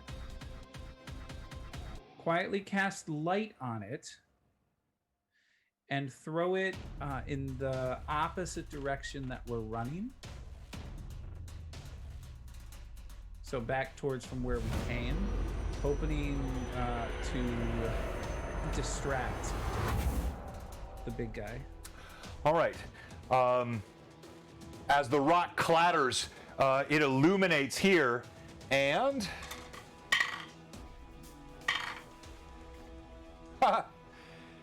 in fact, you do see. I not like that laugh. Oh, me neither. The golem suddenly stops and turns in lumbering fashion and starts moving toward that. You see this mage here vomiting and, absolutely rent over. He looks up with baleful eyes, looking around. You hear he mutters curses and then... You just run up and start kicking him. Okay. I'm going to call that a successful disengagement by the party, foiling the DM's nasty little combat there. And you run away from that area of the slums and soon find yourselves spilling out into some ramshackle buildings. Brim, just ahead, you can see the Palisade, the main street that runs straight through the heart of Greyhawk. Once it also was packed dirt, but several years ago, this was cobbled. You see fresh cobblestones, and you do see there are several meager, poor-looking individuals. They're all staring in the direction of the flames. A few eyes go up at you as you come sprinting out, covered in blood and burn. Actually, no, they don't see you. Never mind. Sorry. None of them hear you, see you, as your footsteps thunder along and your party comes with you. You have left the enemy behind. Are the ones that are meager and everything, what are they doing? They're all looking at the flames. They're all eyes are at the flames that are licking up in the corner there behind. Several are shouting. You can see some city guardsmen moving toward those flames with buckets of water. In making sure my party is still behind me, I'm going to, in a rumbling voice to any that are near, go home and pray to Hieronymus and Sodal. And then we'll turn around and kind of keep an eye on the party, and then we'll move forward. Just as a note, the spell only lasts for a minute. Right, and you're less than, so we're 4 rounds into it. So yeah, you've still got another 20 seconds or so left. All right, so as you say this, several they freeze. A heavy-set woman grabs what must be her husband standing next to her. Did you hear that? It was the voice of the gods. Said to pray to Hieronymus, he did. Spread the word, mother effers. Okay. And Bryn's just going to keep on running towards the Temple of Hieronymus in the, I think, northeast. Yeah. As you're moving, Father Aaron, he whispers weakly, we should go to Grunab. Is just through the gates. We'll never make it to the temple. Right. Whistling first. As Bryn will stop and try and get his bearings, looking around, and then waiting for the party to catch back up, which I don't think I can see them until I get into that radius again. That's correct, yeah. So you wait, standing there, you're invisible. They can't see you at all because you're invisible in a different invisibility. Cool. And the party eventually does, you're running along, and Gimbal, all of a sudden Brim looms. Actually, no, you still don't see him because Brim, you see them careening straight towards you. Okay. If possible, I'd like to, I don't know if there's a way to turn off the effect. Yeah, you can stop it, absolutely. Okay. Literally right as they are getting close, and since I've known this spell before, I'm going to do as the spell comes off, as they get close, and I pop into being, okay, plan has changed, keep on me though. Gimbal. I'm going to try and pick Gimbal up and put him on my shoulder. If he allows me. Consent. Yeah, I mean, okay. I ride your shoulder all the time. He's things change, and so he scoops him up, throws him on his shoulder, and it's like, okay. He's going to look around and counting everyone. We're good. You've got everyone there. Phineas is limping. The party is a bit bedraggled, though not nearly so much so had they not been for Pelor's blessing. Yeah. Oh, okay, thank you so much. Weirdo gave 2 advantages. 2 to Elandra, 2 to Vivi. And 2 to Josh. No, he didn't. He didn't say anything about the hairy dude. The ladies. Or the other hairy dude. Could have said the 2 hairy dudes. Anyway, all right, so in moments, Gimbal's invisibility vanishes as well. Now, are you guys standing in the street when this happens, or what are you doing? All right. You suddenly appear out of nowhere.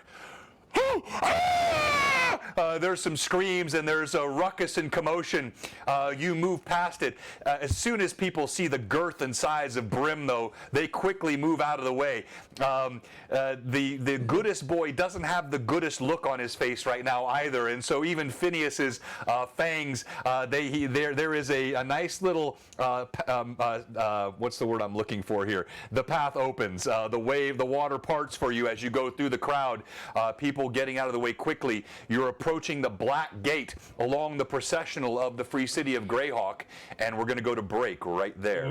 Now, as we go to break, a reminder, we're going to start our giveaway right now, and our giveaway is for this really cool book right here, Border Watch, and so let me kick off the Nightbot for all of you. Thank you for being with us today. Thank you for all the support. Thank you for the mad chatters.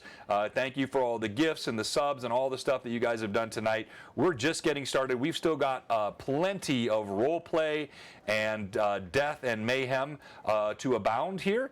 And we're going to do exclamation point border. All right. So type exclamation point border in the chat, and you will be entered in the giveaway for this glorious book. And as we go to break, we will, as always, leave our chat live. I'm going to play that Ferox Fabrications video again because some of you didn't see it at the beginning. One of our sponsors. Thank you, Chris. Set Monkey gave it for the guys. All right, so one advantage each for Brim, Rin, and Gimbal. And we're going to go ahead and we're going to kick off that video and go to break. It'll be a short break. Thank you, Lisi. Because Brim deserves advantage. We gave Josh an advantage as well, so. Okay, all right, mark them down. Now, each of you have to track your own. Once you hit 5, you're maxed out. Now, you can receive disadvantages, so if any of the viewers want to give you disadvantages, they can. Or if they want to disadvantage or advantage the DM, they can. But you cap out at 5 advantages. That's part of our economy. Yes, Brim. Question: if we hit, let's say, 3 advantages this time, and the episode ends, and we start next time, does that carry over, or are they gone? Well, so I'm working on a rule. I got the question. I think it was actually from Lee. I can't remember who it was. If there are advantages that are given in sort of the back half of the stream, I'm gonna work out something. I don't want to be wrong to our viewers. I want to make sure that when they do something that it gets to you. So I'm still figuring out that economy. But if I have, like, let's say you have 5 and you carry that over and you get 5 more, well, we're right back to that same scenario of having too many. Oh, we got a hype train. Thank you so much, Pat all the bits left, or all the advantages left over at the end of the stream is 100 experience per advantage. Oh, that's a really good idea, Josh. Oh, I see where you're going with that. That's really clever. I like that. You're more than just a pretty face. All right. No. It comes sometimes. Psychic damage.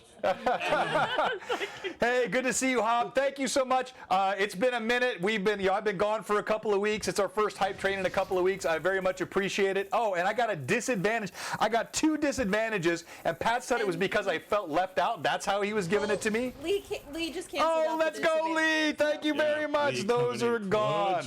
Lee always to the rescue. All right, so we're going to show you our sponsor. If you're so inclined, let's keep the hype train going. We appreciate everybody so much for being with us tonight. We got some fun stuff coming up. You are not going to want to miss what's coming. Oh, Robert, Phantom MJ, our leader in all things gift subs, rocking it tonight as always. Thank you, Robert.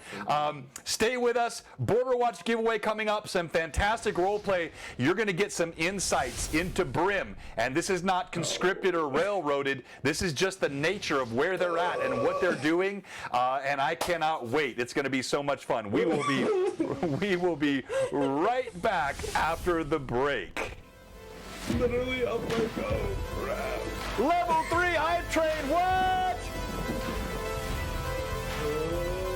Thank you, Vivi. Also, you got disadvantage. And John, you should probably be pretty close to me.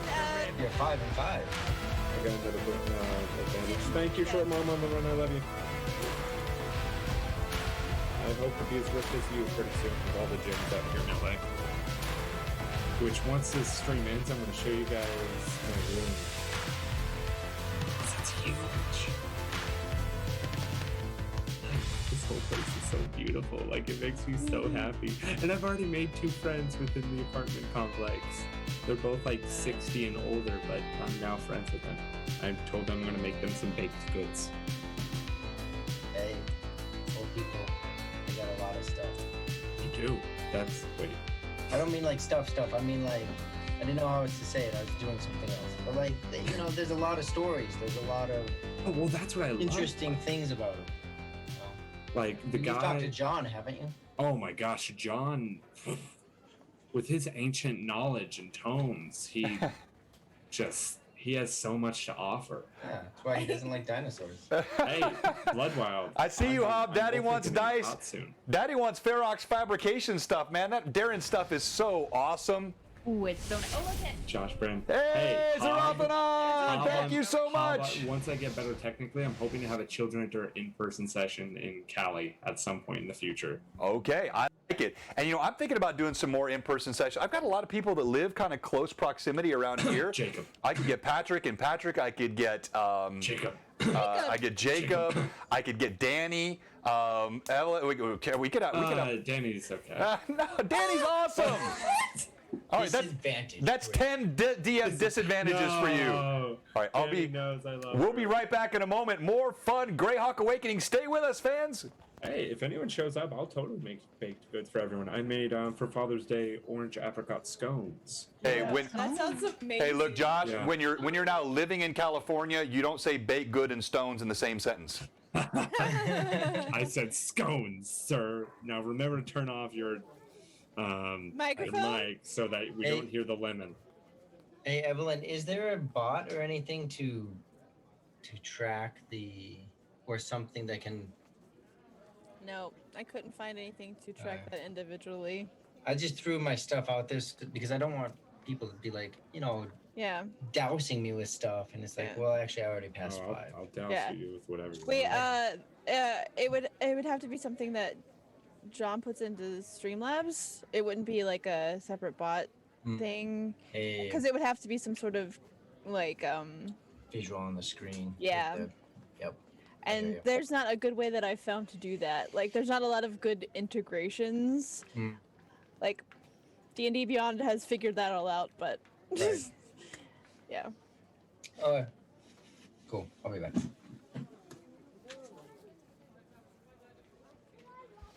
Make sure you're saving up those channel points. All kinds of fun stuff you can get with channel points. Everything from the mouse pads, mugs, shirts, swag, but then also cool things like you can get autographed pictures of the characters. And I'm figuring out how to do that. I'll probably print out several of them, send them to you guys. You can sign them and we'll send them back in bulk so I have copies that we can give out. We'll have full parties. I'll probably have a full party one that we can do. You can even get custom character art done by Frederica. If you hit a certain goal on your channel points, when I say custom character art, that would be something I would pay for out of my pocket and commission with Frederica to have done for you based on your channel points. How many just for channel one. points are we thinking for that? It's in there. I think that one's 200 or 2 something. Okay. It's a lot. All right. So John J just redeemed his hoodie using his 125,000 Okay. points. All right, can you make a mark of that for me and make sure you put that in the. It's actually, it should be saved to our channel points thing. It records it. Yeah, so I know. I've seen that. I'll make an extra note over here. Well, yeah, so. because I know how to get that. But just if you don't mind, when you send me the winners, the giveaway winners, just include that for that stream. That'll be like a one summary thing. That'll be the easiest way to do it. Make sure I get it. By the way, in fact, let me go ahead and come back live here so people can see us. I know we're still waiting on a couple. Thank you very much, everybody, for the hype train. Appreciate all the support. And also want to note, so we've sent out a bunch of our swag, the winners. We still have tours, like this Sunday still has to go out, but we should be all caught up. So if you are someone that has won something on our stream and you have not received it, I've reconciled, double-checked everything. I think we're on top of it. But if you Discord me, if you have not got something that you were expecting, please let me know. It was not intentional, and I want to make sure anything that's won gets out to the person that won it, and you can help us with that. But thank you so much. Level 3 hype train. Let's go. All right, everybody ready? Oh. Nope. All right, well. Always. Go here. Oh, John's using invisibility spell. Shut up. We should have gone back and beat that wizard. Oh my gosh, nah, man. Like you were like next to death. I was next to death. Next to death. So And, would like- you say you were next to I thought I saw death? somebody somewhere. I mean, I was holding Death death. adjacent. I was death adjacent. Death adjacent, yes. All right. Yeah, where's my blue box Aw. speedo? Come on. I wasn't there, but I shall be there for Blue Box Con next year. Actually, You don't John, want my if you make- autograph anyway. It's not worth it. yes, we do. If No, you- it's not. If you can make blue box underwear, John, I would totally wear that. Blue box underwear. Boxers, totally- because, I would- like boxes, blue because boxers. boxes are a box. Yeah. Blue boxers, oh my gosh. Blue boxers? Blue boxers. That wasn't my joke, that was Oh. Rory's. All right, now that joke. kind of sounds like it might work. Hang on here, I'm just Little bit fixing of something real spark. And the quick. dragon on the back, because you Yeah, blow fire yeah. out. You know. Oh. And like the wording is made with somewhat glittery white lettering. We should probably get Better back than to the blue game. ballers. No, Blue ballers. Okay. I like that idea. I'll make a note of that. We might see blue boxers coming here at some point. Okay. Pre or post warn. What? All right. Are you guys ready? We're going to get back to playing some D&D here. If you haven't yet, type !border in the chat. I'll show you just like this, and that will get you entered into our giveaway. And here we go. Resuming session 48. All right, as you approach the wall of the Black Gate, you see there's a massive portcullis. 2-inch iron bars are tightly interwoven, small enough that even a halfling would not be able to squeeze through. Even a gnome, it would take a very, very small creature to be able to get through how these are interwoven so tightly. There are a pair of guards, and I'll bring it up on the screen here so you can see it. There are a pair of guards that stand on either side of the gate. They are in the shadow of the gate as the last bit of the sun ebbs over the horizon, and they're both warming their hands over braziers of hot coals to ward off the sun's ebb chill. You see they nod a pair of elves through the gate. The portcullis is actually up. I'm just not going to take the time to pull it up right now. They nod a pair of elves through the gate, and then their eyes focus on you. You see each of them has a sword at his hip and a worn leather scabbard. They have halberds that lean against the wall and round shields across their back, along with a distinct impression of boredom on their faces. As you approach, their eyes look up toward you. This is the gate that leads from the old city to the new city, which gets you into the river quarter, the artisans quarter, the high quarter. You don't get anywhere out of the slums and the thieves area without going through this gate. You know, in years past, they would tally each person that came through the gate would have to give a signature or even an X. Several years ago, as the population of the Free City grew beyond that remaining a reasonable way to do it, you see they each pull out and they have what looks like a book, and they start leafing through pages, which Brim, you had seen this enough in your time. You know that people who are wanted, fugitives, there are sketches of them, and as you're approaching, they're looking, their eyes narrow as the form of Brim gets close enough for them to see how large he is, the tattered and burnt robes, the body over his shoulder. And hang on here a second. I'll let you, as you're approaching, I'll let you role play while I fix that. Go ahead.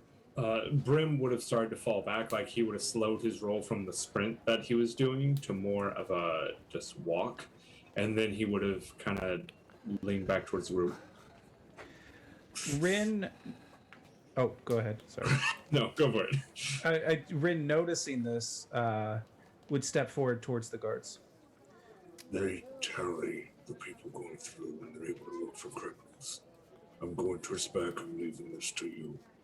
And Gimbal still on your shoulder.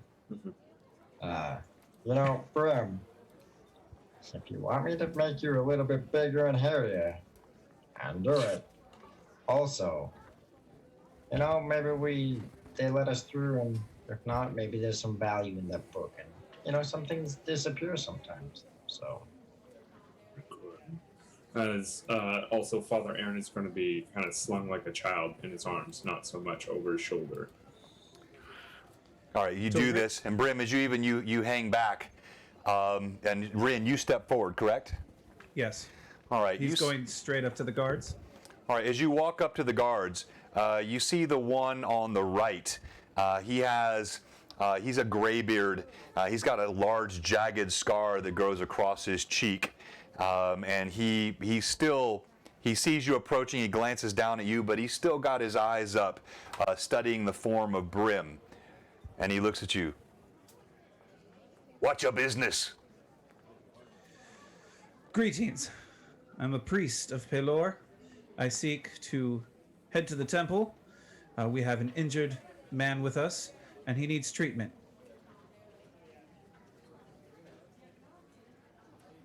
Bring the rest of your party forward. Brim, I sent you a Discord. Yep, and I sent you one back. Okay. Rin's going to look behind, then look back to the guard. What do you need with the rest of the party?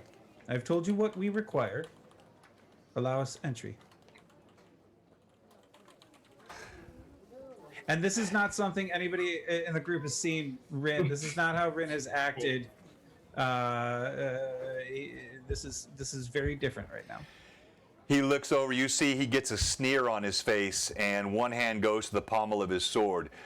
I don't care what your job is. I've got to do my job, and my job is to look at every person that passes through the Black Gate and gets to where the people have money. Now bring the rest of them forward and let me look at them. And he holds the book out. I need to see each face, or no one goes through this gate. Brim will quietly... Gimbal, how much gold you got? Enough to do whatever. Well, why? We might need a bribe when he speaks here. Okay, I mean, I can't let them see me. I mean, they've already seen you. Yeah, I mean, I'm sure I can do it. I'll start out low, of course. I mean, come on, I need it. But yeah, I mean, I would have already turned you invisible, but they kind of already saw you. So. But yeah, we can figure it out. We'll figure it out. It's just guards. Come on. The guard is getting more and more agitated, Rin. He looks at you. He kind of he white knuckles his sword.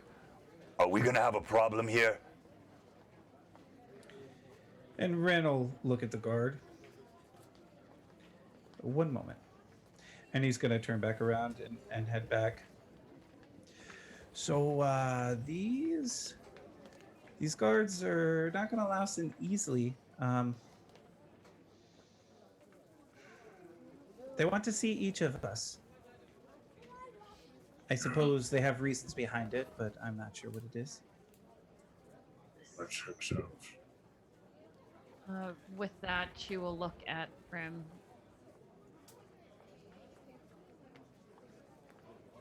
You know this city. They want to see you. And this whole time we've been trying to remain hidden. How are we going to get past the guards? I'll figure it out.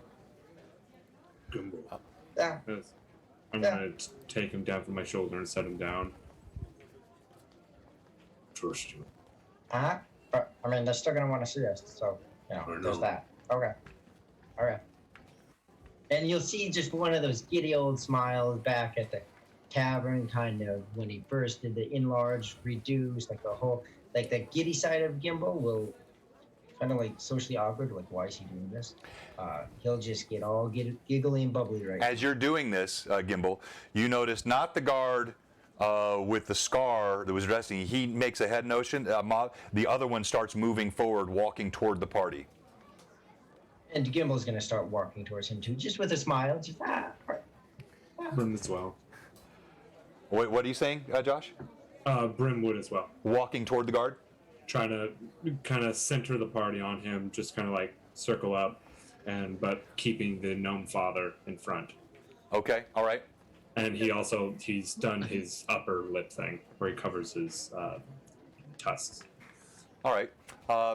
Gimbal, as you get closer, you see that guard as he's peering, trying to get a look under Brim's hood, which is not too hard. It's pretty tattered. he's pulled it as much as he can, but it's not covering very well. What are you doing, Gimbal? How's the night going, gentlemen? The other one, he's considerably younger, but of no better disposition. He looks at you. What difference does it make how our night's going? It's going to go a lot worse first if you don't just give it what we want. Let us see what's underneath that hood. Well, I'm just saying things could go a lot better too. I mean, do you like trinkets? Do you like? I mean, am I on your list? Should I be on your list? Let's start. Can I go through the gate? You're not on the list. What about him? And I point to Rin. He's not on the list. And then I'll point to Ilana and be like, what about her? I'm not going to play this game with you, friend. Well, I mean, can you see gotta check all us of out. them. I'll even let the wolf through. Okay, so they're all But good? that one, I want to see his face. What about him? Yeah, him. And I'll pull out a small pouch with some weight to it. What about and drop it in his hand? Him, and I'll point behind the guard, like towards the gate. Okay. So I'm going to have you go ahead and roll.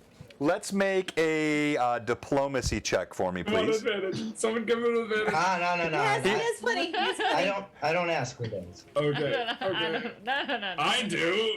But I do have some, so I am using it. You drop the gold in his hand, I hope that was a good laugh and not I a know. bad laugh. and your roll. Diplomacy. Yeah. Total of 7. I got a 3 on both die. You got a 3 on both. You're gonna have to kill some guards. I fumbled my die. You drop the coin in his hand. He does grab it, but he's still peering underneath, and you see his eyes go wide. He gets a smile on his face. And I don't know if he can tell weight, but there's 25. Yeah, well, yeah. Oh, 25 gold? Okay. Yeah. You see his eye, and then he gets a smile on his face. Is it really you? Pig! Look, friends, it's Pig! And he yells out to the other guard. Lilith will look at Brim to see if he has any reaction. You hear Father Aaron. Brim, don't. Remember what I taught you.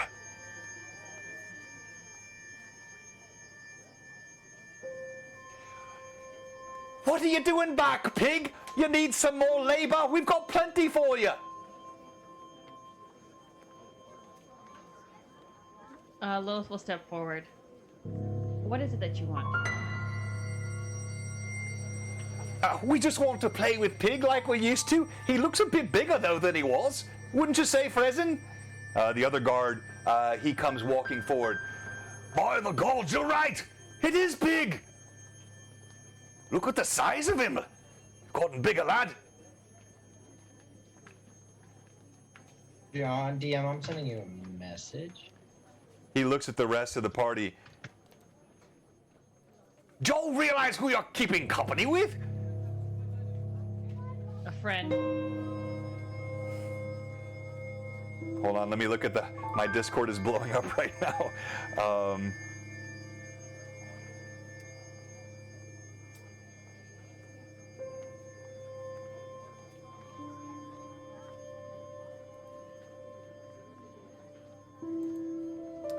Yeah, here. Okay, so let me do it.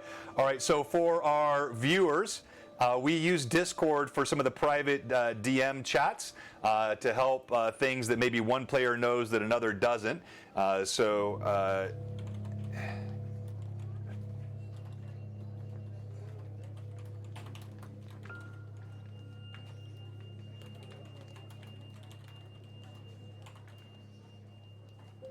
All right. All right. So, Brim, what are you doing as this is happening? Brim and Lilith would be able to tell this. This is a similar face to what he had after Three Trees. Okay. He's almost blank expression, taking deep breaths and keeping eyes on the ground. Similar to how you saw him the first time you really met him. With his tusk covered, his head down, shoulders slumped.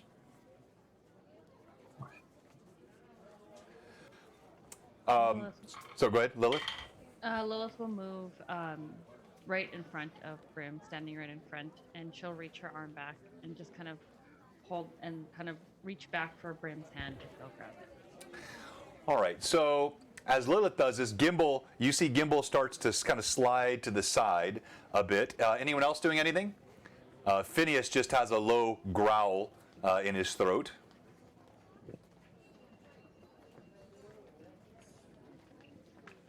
Hello, Jonas. Long time. As you speak and you look up, you see he catches something in your eyes. And he takes an involuntary step back. And he pulls off the hood. And right as he speaks is in the same moment that he grips Lilith's hand. So as all of this happens, Jornis looks over at Frezin, and you see a look pass between them. He grips the sack of gold. No. He looks over at Chuzerwa. We'll take it. Go on through. And they both step back, sort of carefully watching Brim. All right, thank you. And just the smile comes back, and he said go, so come on. Well, so we'll just squeeze Brim's hand and then just kind of move to walk forward. And all right. Brim will lightly kind of shake off the hand as he moves through, looking at each of them. Good evening, gentlemen. Nice to see you again.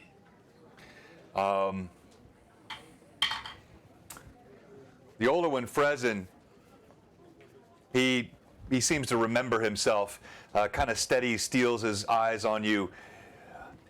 Just be minding your manners, or you'll be back in the pits where we've had you before. There's plenty of work to be done down in the sewers for the likes of you. Thank you. Have a good evening.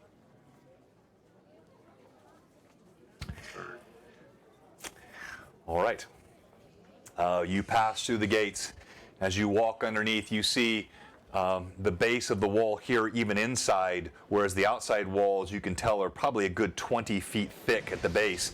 Here, the wall is still quite thick. It's a good 10 feet thick at the base. Hang on, sorry, here, my alert box is hidden. I want to make sure. Thank you very much, Thomas. Good to see you tonight. Thank you for the sub. That's a year for you.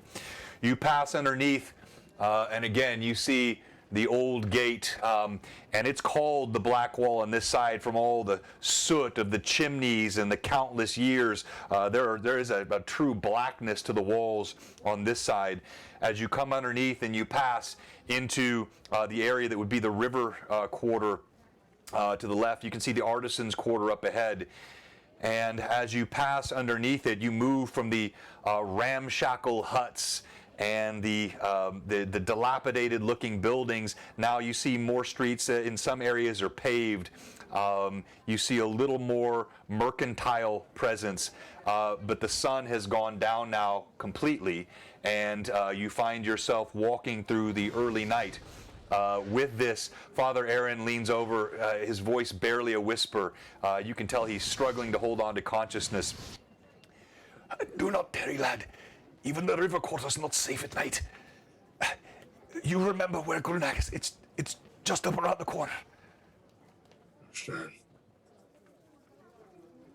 Wayward bolt. We're heading to an inn. That of a friend. We can trust him. We can find. And he kind of looks back over at the gate as they're kind of walking. We can find safety there. Grim, I mean, Yeah. are you fine being seen here? I mean, is it kind of just that kind of taunting, or should I hide you? Fine for now. Okay. As he kind of pulls the hood back up and tucks his tusk again. Also, Follow me. also, Brim, remember, just like those blasted elves back at the hole that we were at, there's no need for you to lay your sword down for anybody. I stand beside you the whole way, but you also know the area, so whatever you say. Lilith will be there too with Gimbal as well, just nodding in agreement. I guess that's about time I tell you guys a bit about my time in the city. Because this time it's personal. It's not like the elves. And this is not my home. Oh. How about then around a glass of milk, then, yeah? And he's just not in there. They've been walking this whole time. Right. Okay. And he turns the corner and we'll get to the whistling fish. All right. As Brim leads you unerringly, Father Aaron's frail body holding to him, you do get lots of looks still, even here in the river quarter, people watching and noting the passing of this bedraggled group. Surely a mixed bag of different individuals, a wolf loping ahead with a slight limp to his gait, and this monstrous half-ogre behind. And as you get closer to where he's leading you, you see up ahead there's an inn. It looks like a two-story structure, but quite tall, like taller than a normal. The windows are actually quite long. And there's a shabby-looking lawn that surrounds it. The grass is peculiar in color, not like you've seen in this area before, and the blades are deep and green and long and well curated around it. You can tell that there's a stable off to the side, and it looks like there's somebody sitting on top of the stable. You see several horses and maybe even some goats that are sitting over in the stable. And there's a gravel path that leads up to the front entrance, and also then around to the stable. There's a long hitch rail running right in front of it. And as you get closer, again, you notice the roof is flat, but it gently slopes a bit to the sides, and these windows, particularly on the second floor, are very long. They're like 10 feet long on the top floor. You see up on the roof of the stable, there are two goats grazing, sitting on top of the stable, and the doors of the inn are wide open. Above it, you see a sign, and the sign actually portrays a whistling fish, just as Brim had said, and I'll pull it up on the monitor here for you. And so you can kind of see what the whistling fish looks like. And Brim walks unerringly to it. You see the front door also is quite tall, and he walks through the door.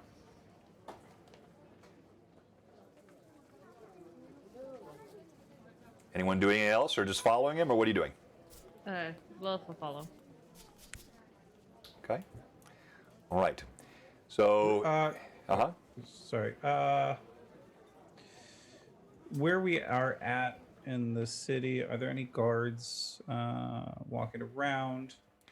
Yeah, you've seen guard patrols move around. In fact, you saw some coming from the river quarter toward the slums. You can tell there was a large contingent that was going to address the fire. Even as you got to the whistling fish, you could see that the flames were still licking high against the walls, but it didn't look like it was spreading. It looked like they had contained it. All right. And then, all right. So, Rin is gonna go inside as well, but he's going to go straight to the bar. Okay. Everyone else? I'll be sticking close to Brim. Same. Okay. All right. as you step inside, you do in fact see a bustling inn.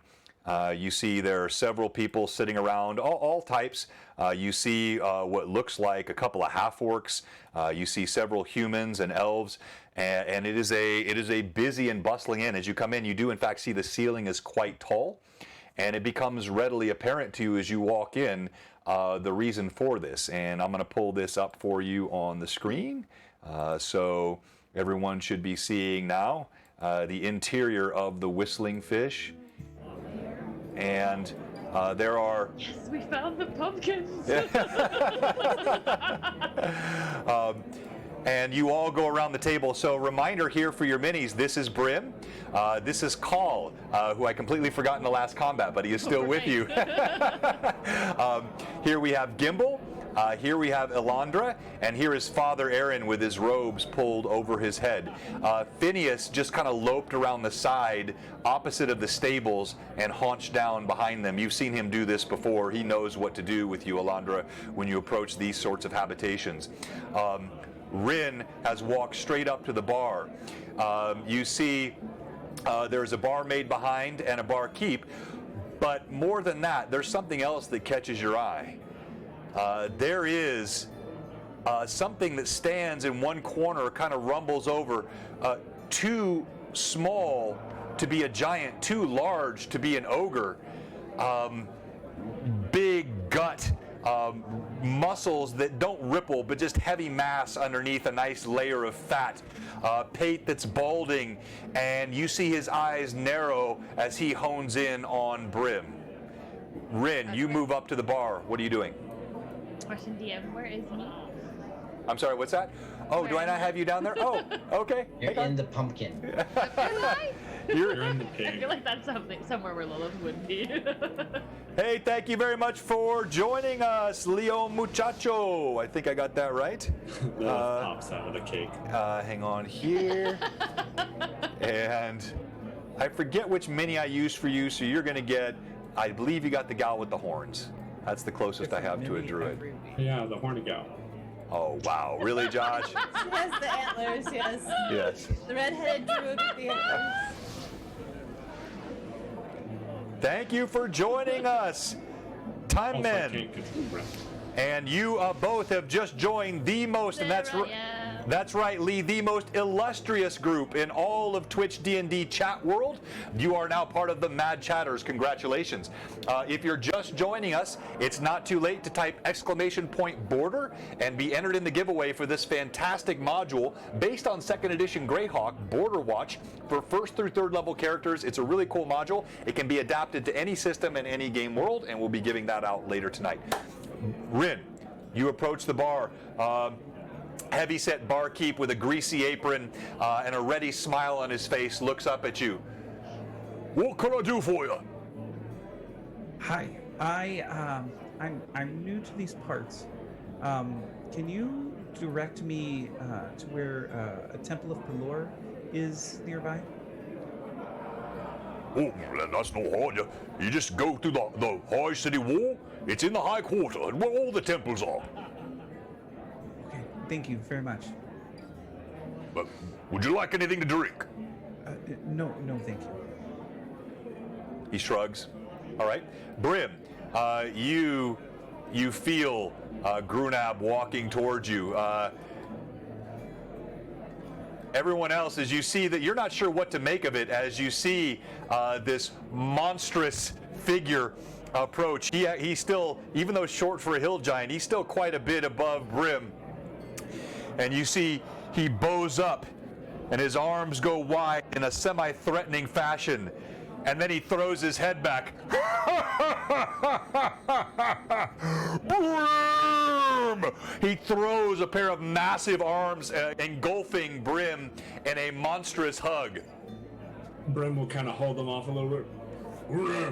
Grunab, down. As he's trying to protect Father Aaron, it's still in his arms. His belly bounces as he laughs, and he steps back. By the gods, lad, I never thought I'd see you again.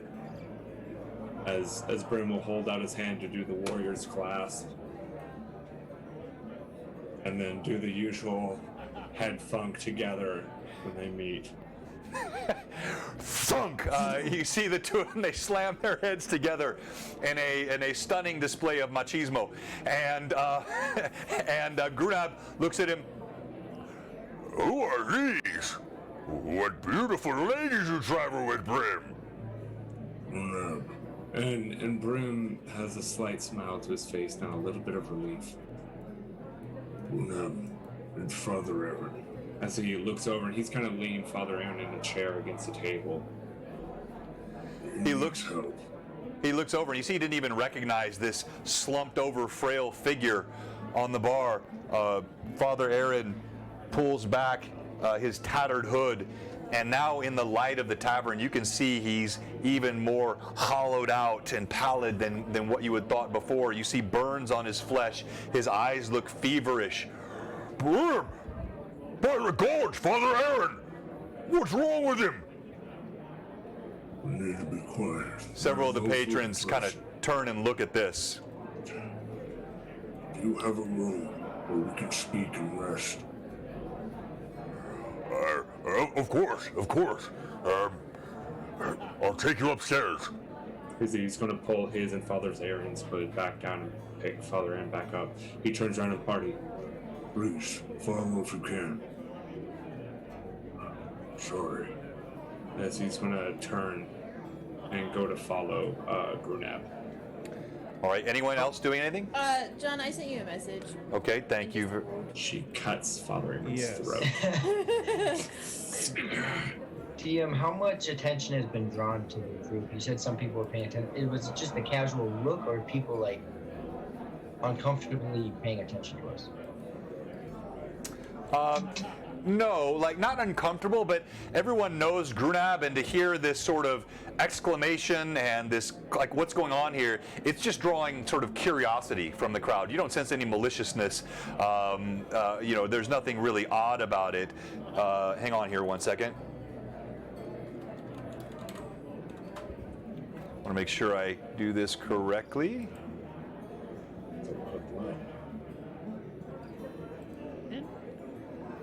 All right, so I want to correct something I said earlier. I had made a presumption I should not have made, and Evelyn has corrected me, as she is wont to do. And she is well within her rights in this case. So we have Phineas. This is the first time she has approached an inn of this type with him, and he did, in fact, follow her in. This did draw more attention, so I don't want to go too far back with it. So we'll just say you see Phineas come loping through the door of the inn, and as he does so, a couple of the patrons jump to the side. Wolf! Okay, perfect. It's fine. He's mine. He won't bother anybody.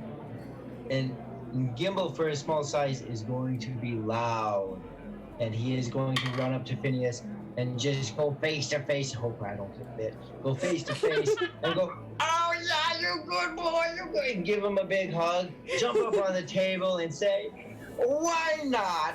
Why not?" Look at the barkeep and just say, "How much will 10 gold do for all this group? It's all I got, but how about rounds for everyone?" What are you doing, Brim? Nothing, sorry. Enjoying the different dimensional happenings. Yes, and Boogers, exactly. Thank you. All right, so your words do nothing to comfort the patrons of the tavern, Alondra. But seeing a gnome run up and grab him and ruffle his hair, in fact, has exactly that effect. And some of the people just sort of shrug and look the other way. Grunab raises a brow. You want to have the drink first, or should we just go upstairs, Brim? Have drinks upstairs. That'd be great. My usual, please. Yeah, I got your Brim. You guys head up. I got the. I got this. I'll be up in a minute. All right, so you see Grunab turns. He walks upstairs. What's everyone else doing? Rin is going to come up to Elandra and kind of, as quietly as he can, so nobody else hears, just whisper, I'm going to head to the temple. There's some things I need to do. I'll be back soon, don't worry. We're in a city. I should be safe. But Brim said it's not safe. I understand. Call is close by. Are you whispering this quietly? Yes, I'm whispering this quietly. Somehow hears you. He rolls a perception of 80. Paul is madly in love with Elandra, so he's paying attention to every word. Natural 20. There it is. So Call he was walking, he was going to follow.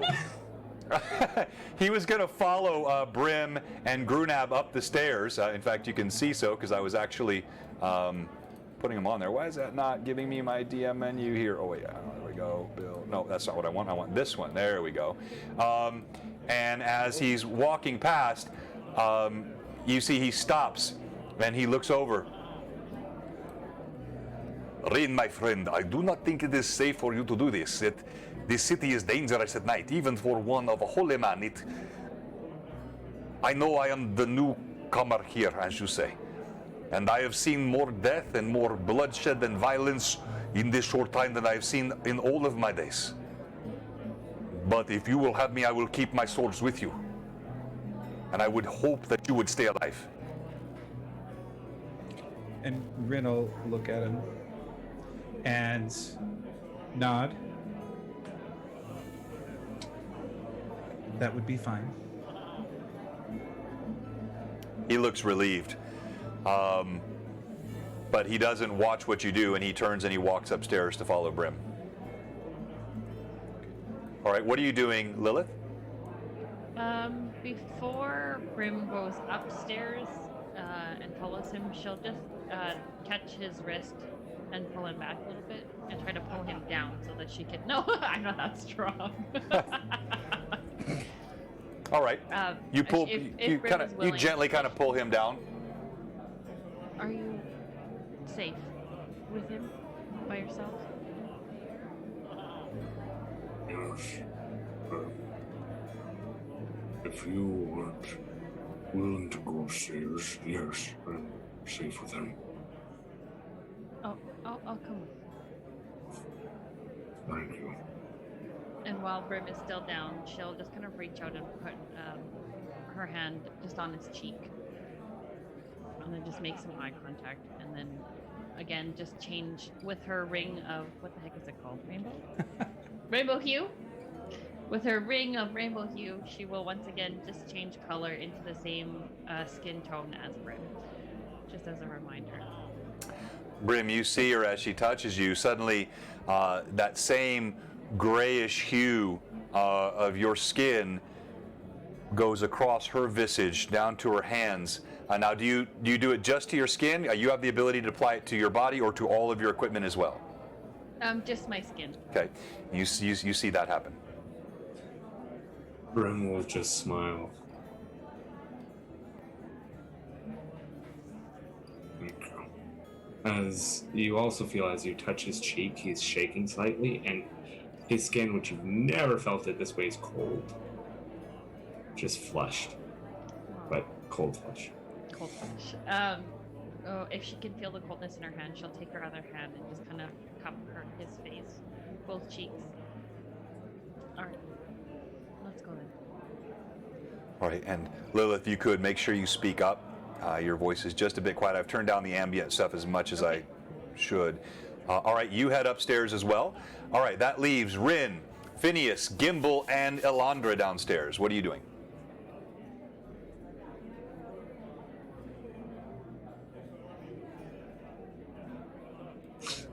Gimbal is just gonna do what he says. So he'll go to the barkeep, get up onto the stool, climb his way up there, like a little child, climb his way up there, and sir, like I just said, this is all I got, and he'll put the 10 gold down. I hope this is enough. I'm not too sure.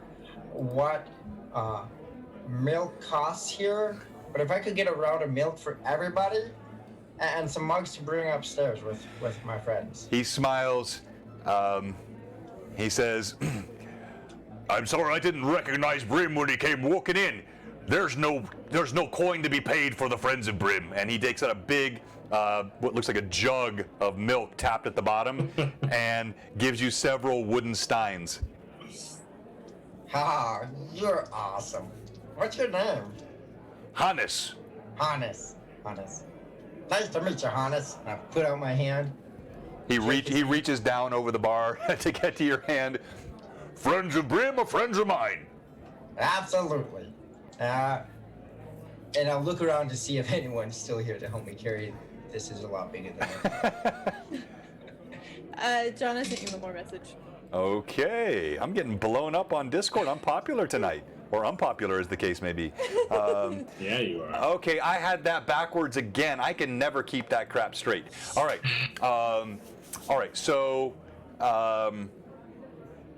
what are you doing, Rin and Alondra? Okay, so Rin just told Alondra that he's planning on going to the temple.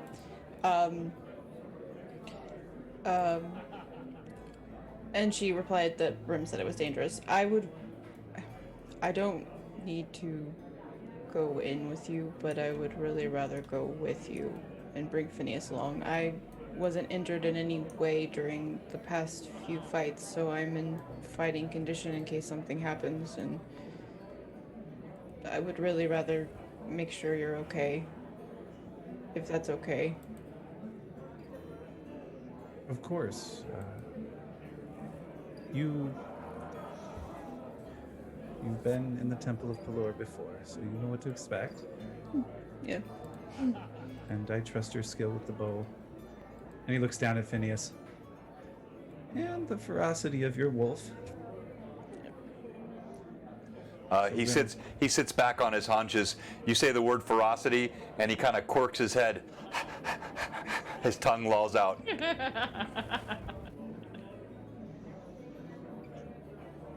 So Rin will start making his way towards the door. All right. Alondra and Phineas will follow with Rin. All right. Alondra. Gimbal is just gonna kind of be like, He's got the right. Okay. Hannes, sorry, Hannes, 1 second. And I'll reach into my pockets and grab the components and start to work them. Don't worry. I'll get down on the floor and just, utter the arcane words and enlarge myself. All right. I got this now, and now start bringing the stuff upstairs. All right. Gimbal utters a few words, and suddenly he becomes Big Gimbal, and he turns and easily tucks the keg under one arm. Several of the patrons gasp and turn. Eyes go up. A few chuckle. A few just stare admiringly, and Gimbal, giant Gimbal, tromps up the stairs as remember to drink your milk. as Phineas, Rin, and Alondra head out the front door of the Whistling Fish. All right, so we're going to go ahead and spend a few more minutes with this before we break off. Now, I do know it's your short night, Vivi, so anytime you need to step away, please feel free to step. We won't go too much longer, but I'm not ready to do the break here just yet. All right, so Rin and Alondra, you move out into the city streets. It's now night outside, and you do see, you don't see normal patrons out on the street anymore. It's definitely the sense that there is, by the citizens here of the river quarter at night. You can hear the waves lapping on the outside of the walls. Here in the city of Greyhawk, the docks are not inside the city; they're outside the city wall. There's a massive cargo gate where things are brought in and out, but you can still hear the lapping of the waves through the cargo gate, and you move up the processional, again freshly cobbled just a few years ago, and as you move forward, will come to what happens to you next week. Now, we're going to go to Brim. Soon you find yourself up in a large and spacious room. It's one you've been in before. You set Father Aaron gently down on a bed. Grunab is there with you. Moments later, you see Khal and Lilith come walking in as well. And then, last but not least, you hear a heavy tromping coming up the steps. And you can't help but turn your head. You didn't see anything big enough downstairs to make that sound. And Gimbal, why don't you describe yourself as you walk through? Yeah, so I got I'm like 5'4", 5'5", but like 2.5 GSU. So I got the keg under one arm and I got the stuff, I got it. And just smile, just happy, kind of like still not quite the right mood for the environment, but just that happy Gimbal, remembering back to dancing around the tavern and the sounds going in, just big smile on my face.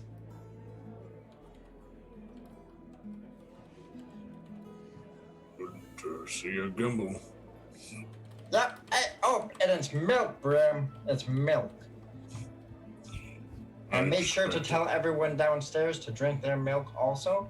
I think, is that how your friend got so big too? And yeah, because you drink milk a lot. Grunab seems to be, he's not even paying attention to Gimbal. His eyes are on Father Aaron. He tends and he kneels down, still towering over the bed with his girth. And with a nature of gentleness that belies his great strength and size, he lays a hand on the frail father's shoulder. Brim, how did this happen to him?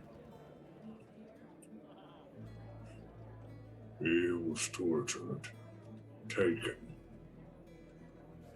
He's weak, so please be careful. You see a fire you've seen in his eyes before. Unfortunately, last time was when you threw him through the wall of his own tavern. And he grits his teeth. Who would do such a thing to a father? Those that do not care for that which is holy. And he looks back towards the stairs, kind of expectantly.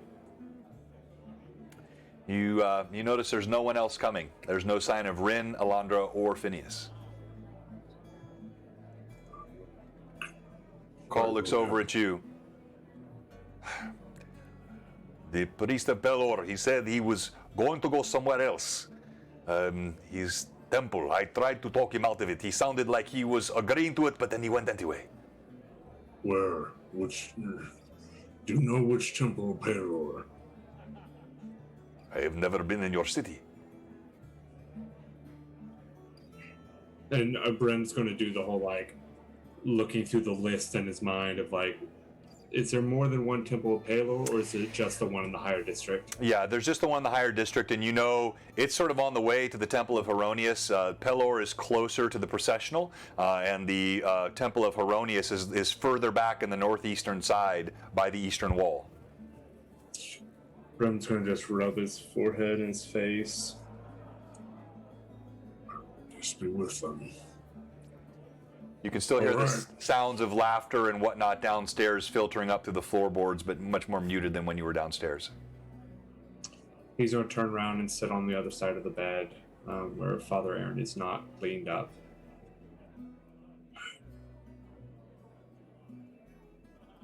Have you ever heard of the Dark Brotherhood? Of course I have, lad. He was talking to Grunab. Oh, sorry. Thought you were talking to Father Aaron. Okay, sorry. Sorry, I look up at Grunab. Have you ever heard of the Dark Brotherhood?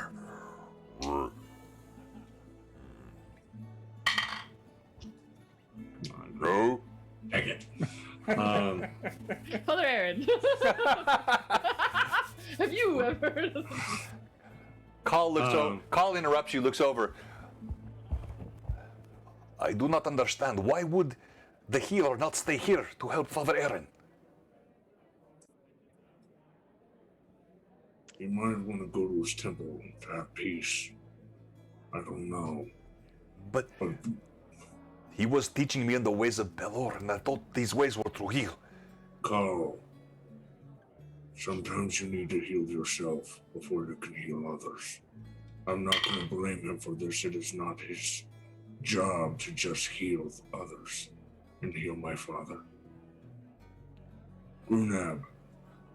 Before you say, he looks at you. Again, you speak with more wisdom than one would think from an ogre. Half ogre, my friend. Grunab, do you have a healer nearby or a doctor that you trust? Of course. I will send for the priest right now. Brim, I want to know who did this. You hear? Doc wants the healers here. You hear the cracking of his knuckles, and he strides toward the thunk, thunk, thunk. He casts one last glance over at you and Father Aaron. He sighs and he walks out, leaving you alone with Call. Sorry, go ahead, Gimbal. Do you want to say something? No, go ahead. Go ahead. I mean, so Gimbal is still in a very socially awkward mindset, and so with him leaving in that moment and the size of him and hearing, that he wants to pay some kind of vengeance, just Grunad, and I'm sure I'm shrunk down by this point. Grunad, just a note. I can help you if you bring me the largest item you can find. I can help you beyond your understanding.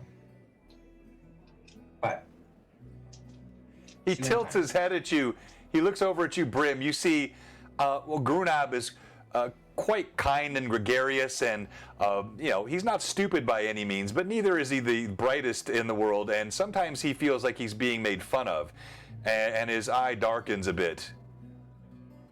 Doctor first, please.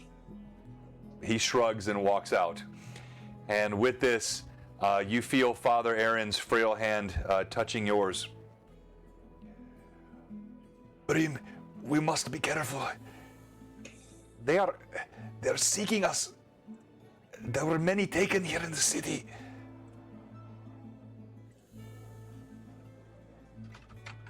Just rest, okay? You can't do anyone help by pushing yourself beyond what you can try and do. Please, just rest.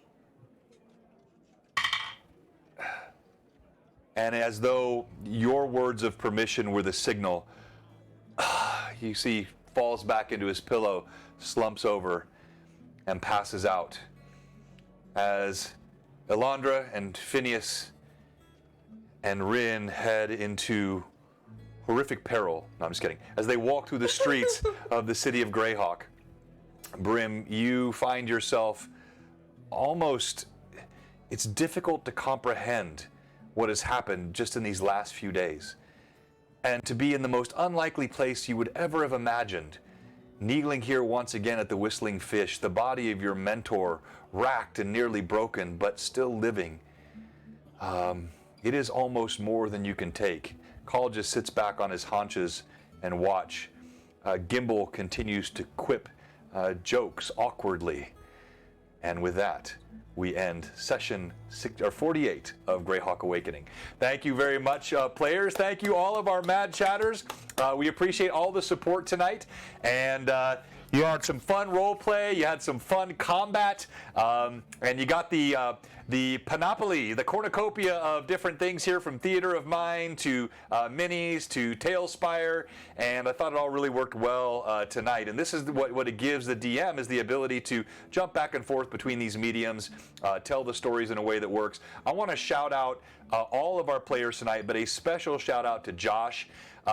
You saw him stifle yawn several times tonight. It was not because he was bored. This man has just got, well, maybe he was, but I'm assuming it's because he has just come a cross-country trip, barely got in late last night, scrabbled and scrambled all day today to get his setup done, and absolutely crushed it tonight. So bravo to all of you, but especially, thank you so much, Keith. I appreciate it. Thank you, Biggie Paw, Ranger Harley. Lots of applause. Bravo to all of you. Did he, weirdo? He said you dozed a couple times. Oh man, I was definitely. No, I could see it from the. Very excited this whole. No, this I know. whole Like section. we were 5 minutes in and you were yawning, and I'm like, oh man, this is gonna be a long night for this brother. But look, I mean, this guy didn't even run his own stream last night because he came in so hot under the wire, and I don't want to overplay it, but I'm really thankful that all of you make the sacrifice, that you made the time. This group is absolutely incredible, and love to GHA, all of our Mad Chatters and Blue Box community. I know Vivi has to bounce, so we're gonna let her go, but we'll still have her up for Stream MVP. We're going to let each of you tell why the other would like to be Stream MVP. Yes. Interestingly, my Sunday group didn't like that. My Sunday group doesn't want to do it that way. They like doing it for themselves. My Tuesday group, so it's interesting. Every group's a little bit different. Yeah. I liked it. Well, Evelyn hated it. You're I can't Evelyn. believe it. You're a crossover. So. Evelyn hates everyone. All right. So stay tuned with us, Mad Chatters. We've got our giveaway. We've got our Stream MVP, which is important. That gives them 1,000 experience points. All of you, for any advantages that we're given, we're going to go with what Josh suggested tonight. It's going to be 100 experience points. So. I want to make sure all the viewers know everything they give goes to help the party if it's been given. So how many advantages did each of you finish with? Go ahead and hold up your hand. Let me see. All right, that's 200 for you, 300 for you, 100 for you, 300 for you. And four. All right, so mark that down on your character sheets. You get those experience points. Thank you so much, Mad Chatters. You helped the party in so many ways. And thank you to Lee for preventing me from having 4 disadvantages. I appreciate that very, very much. Now, we're going to put up our Stream MVP poll, and then we're going to do our D20 roll-off for our giveaway tonight, this great Border Watch module from Greyhawk Adventures, adaptable to any game system and any world. It's really going to be a fun thing for whoever gets it. All right, let's start out. We're going to have Josh. You're going to tell us why Elandra should be Stream MVP. Elandra, you're going to tell us why Rin should be Stream MVP. Rin, you're going to tell us why Gimbal should be Stream MVP. And Gimbal, you're going to tell us why both Josh and Vivi should be Stream MVP. You get both of them. All right, let's start with you, Josh. Okay, so Yolanda Babushka. With this, Yolanda Babushka! No, Elandra did a great job this session, and she played to her character and what her character is comfortable with. At the very beginning, she really made sure to point out the civilians and point out kind of like what's going on around and how we need to get out of here. Second, even when the wizard appeared, she was able to dodge out of the way and then straight into more danger. Did she run from it? No. She faced it head on along with Phineas, putting herself in peril to protect those behind her. Now, even before that point, she, with her ranger keen senses, noticed that there was some sort of blood trail that continued to disappear, which then she was able to let everyone else know about what she saw, which then led Gimbal forward. Now, even after that, jump forward a bit, she was able to follow the party, disengage, get out of there, and make sure she caught up with all of us. And then also, at the very end, stayed with Rin. Stayed by his side, even with Phineas, even though she knew this is a little bit of an awkward and hard situation, scary, she was willing to stay by her friend's side, even if it meant peril. And I don't know if that means that she should be the greatest MVP or the super greatest MVP, but just saying. Was there anything I forgot, Evelyn? I also caught Gimbal when he fell off the roof. True. She caught Gimbal when he fell off the roof. Even though she did put him up there in the first place. But that was his idea, so. He asked! All right. I was helping! All right, go ahead, Evelyn. Rin should be Stream MVP because from the very get-go he was concerned about the injured civilians that were with us that had made their way out of the temple or the cavern with us. He was doing everything he can when he was already very hurt to help everybody else stay alive by casting his channel energies and trying to keep everybody afloat. He made sure that Alondra knew to keep following, because she could no longer see the rest of the party, so she didn't know what was going on because she had been she jumped out of the invisibility sphere to avoid the fireball blast. So he made sure that she knew where everyone was so that she could safely follow along with the rest of the party. He tried to interface with the guards in a way that was to protect Brim as best as possible. He was trying to sort of make things happen so that Brim wasn't the source of attention, which, you know, Brim was very much trying to avoid that. So just being very conscious of the people around him and showing great amounts of care for the rest of the party and the people that are around him.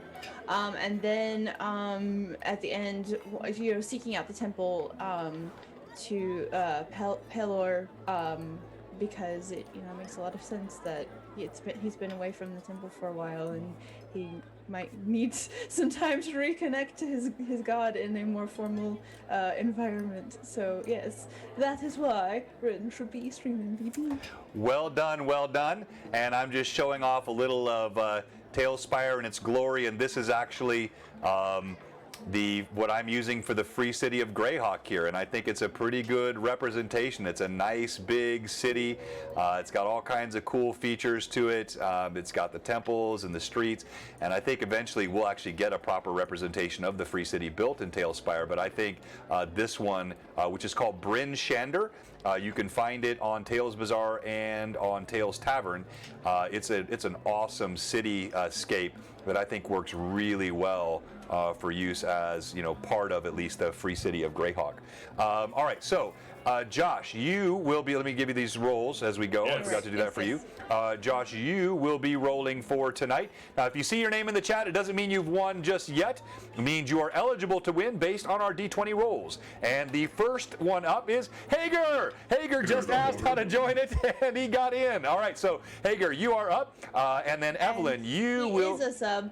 And he is a sub, yep. And then Evelyn, oh, you've got damn Weirdo. Weirdo he is also a sub. I got you. And I think that's the first time he's been up for a possible win, so that's cool, he or she. All right, go ahead, Terry. So I feel bad because I got the easy person to talk about. So we started with Gimbal shoving his stick in front of him, walking towards an area.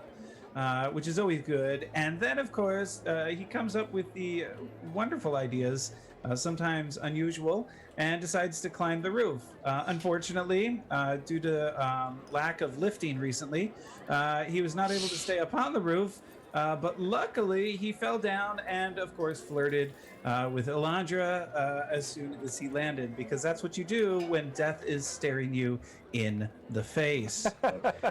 Following that, his brilliant idea, and it's beyond brilliant because otherwise we would all be dead, was the Sphere of Invisibility. Managed to get most of us in it except one, but managed to get her in it in just a bit.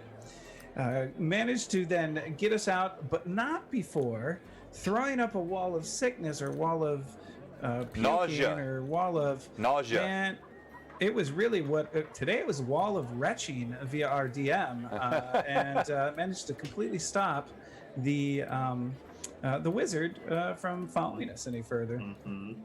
Then, as we get to the guards, Mr. Moneybags himself decides to toss out 25 gold at the guards and explains to them that we're going to get through.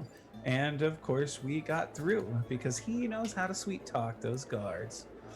As we continue in, we get into the inn, and in the inn, he makes a spectacle of himself, but in a good way to make everybody comfortable with Alondra's pet puppy dog, the bestest of boys, in there. And it sounded almost like he tap danced upon a table, so it was really lovely to watch, and I know all of those patrons thoroughly enjoyed it. Before finally ordering a round of milk for everyone, being given a giant jug of milk because his gold was no good there, and then realizing that there was no one to carry it, so instead makes himself very, very big, picks up the jug of milk, and takes it upstairs. To which nobody was really surprised. A big Gimbal walking into the room and dropping down a jug of milk. And then, of course, the awkward jokes, because Gimbal, as we know, is awkward.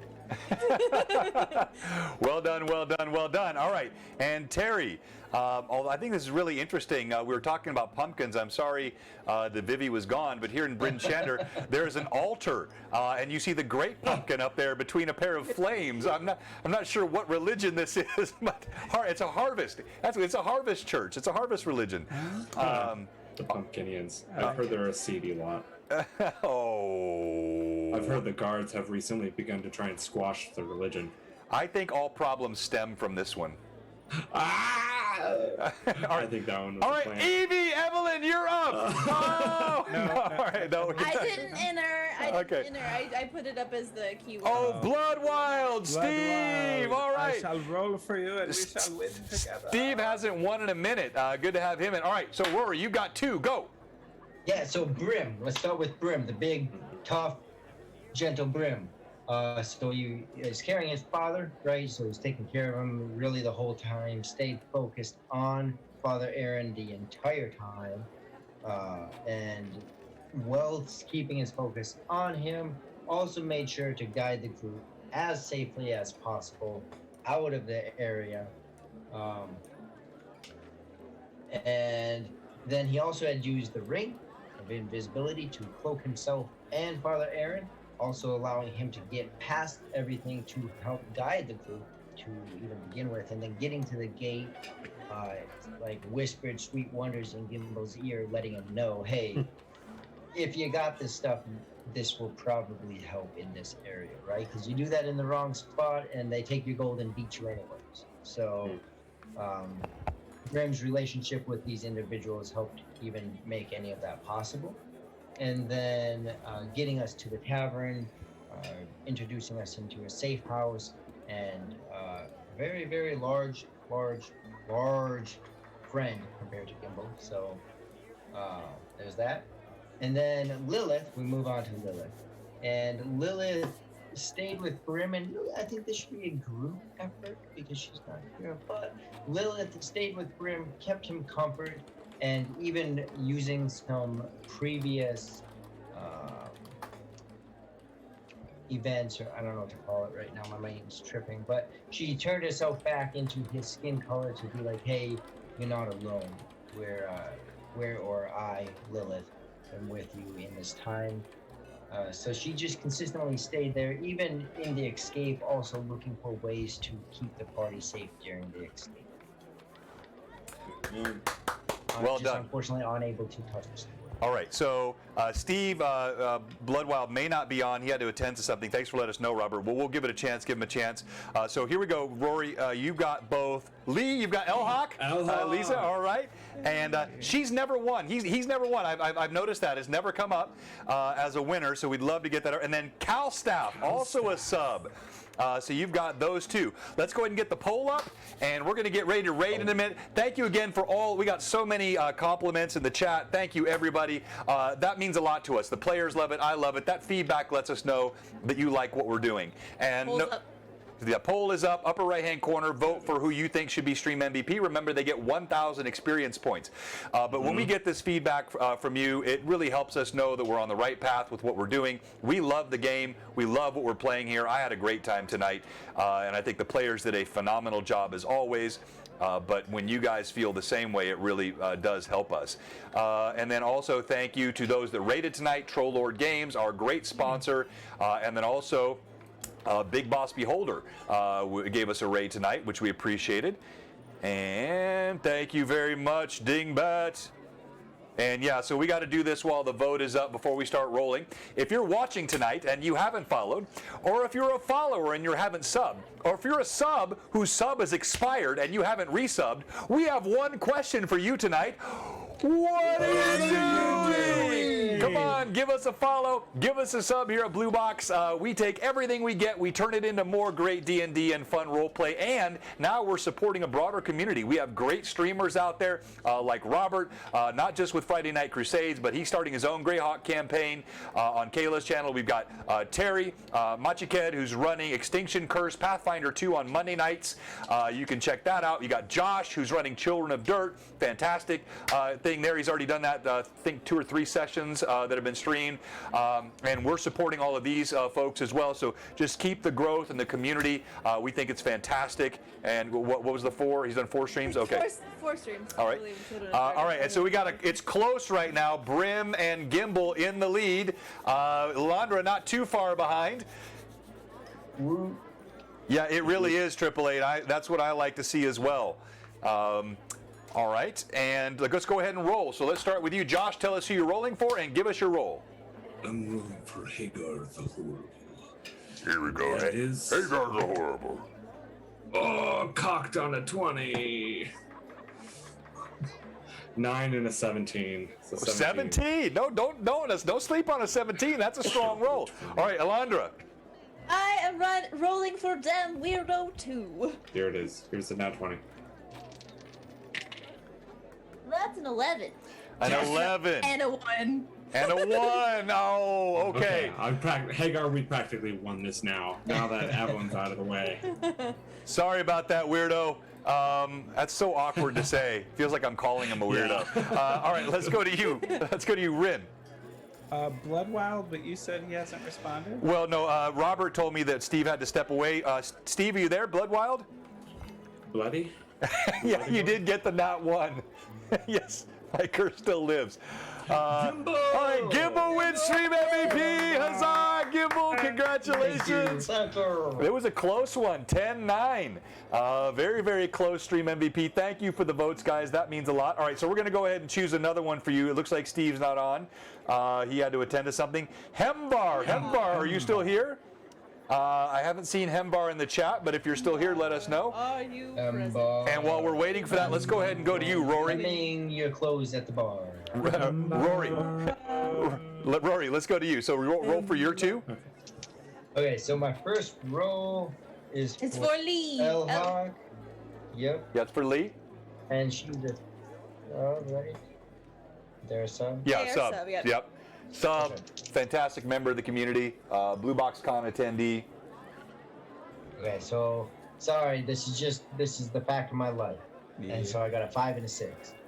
Yeah, your dice were horrible tonight, dude. Seriously, they were. I switch them out too, so it's literally just. Sorry, Lee. All right, so go ahead. The next one, Rory. Calstaff. Yep, Calstaff. All right, we're gonna roll again for you, Terry. You got Robert. That's never a good here. one to roll for. Yeah, Phantom's never 14 here. and 15. All right, so you still have the lead, Josh. I told you, once I got Evelyn out of the way, like, All right. All right. sailing. So Don't sleep on Rin. Oh no.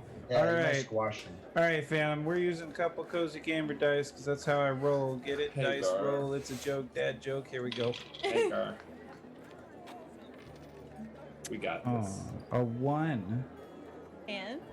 he's being. 16. Oh! So you had Hagar, right? Yeah, I had Hagar. Hagar. So Hagar was like one of our very, very early on winners, and he's never won again. He's still wearing his hat.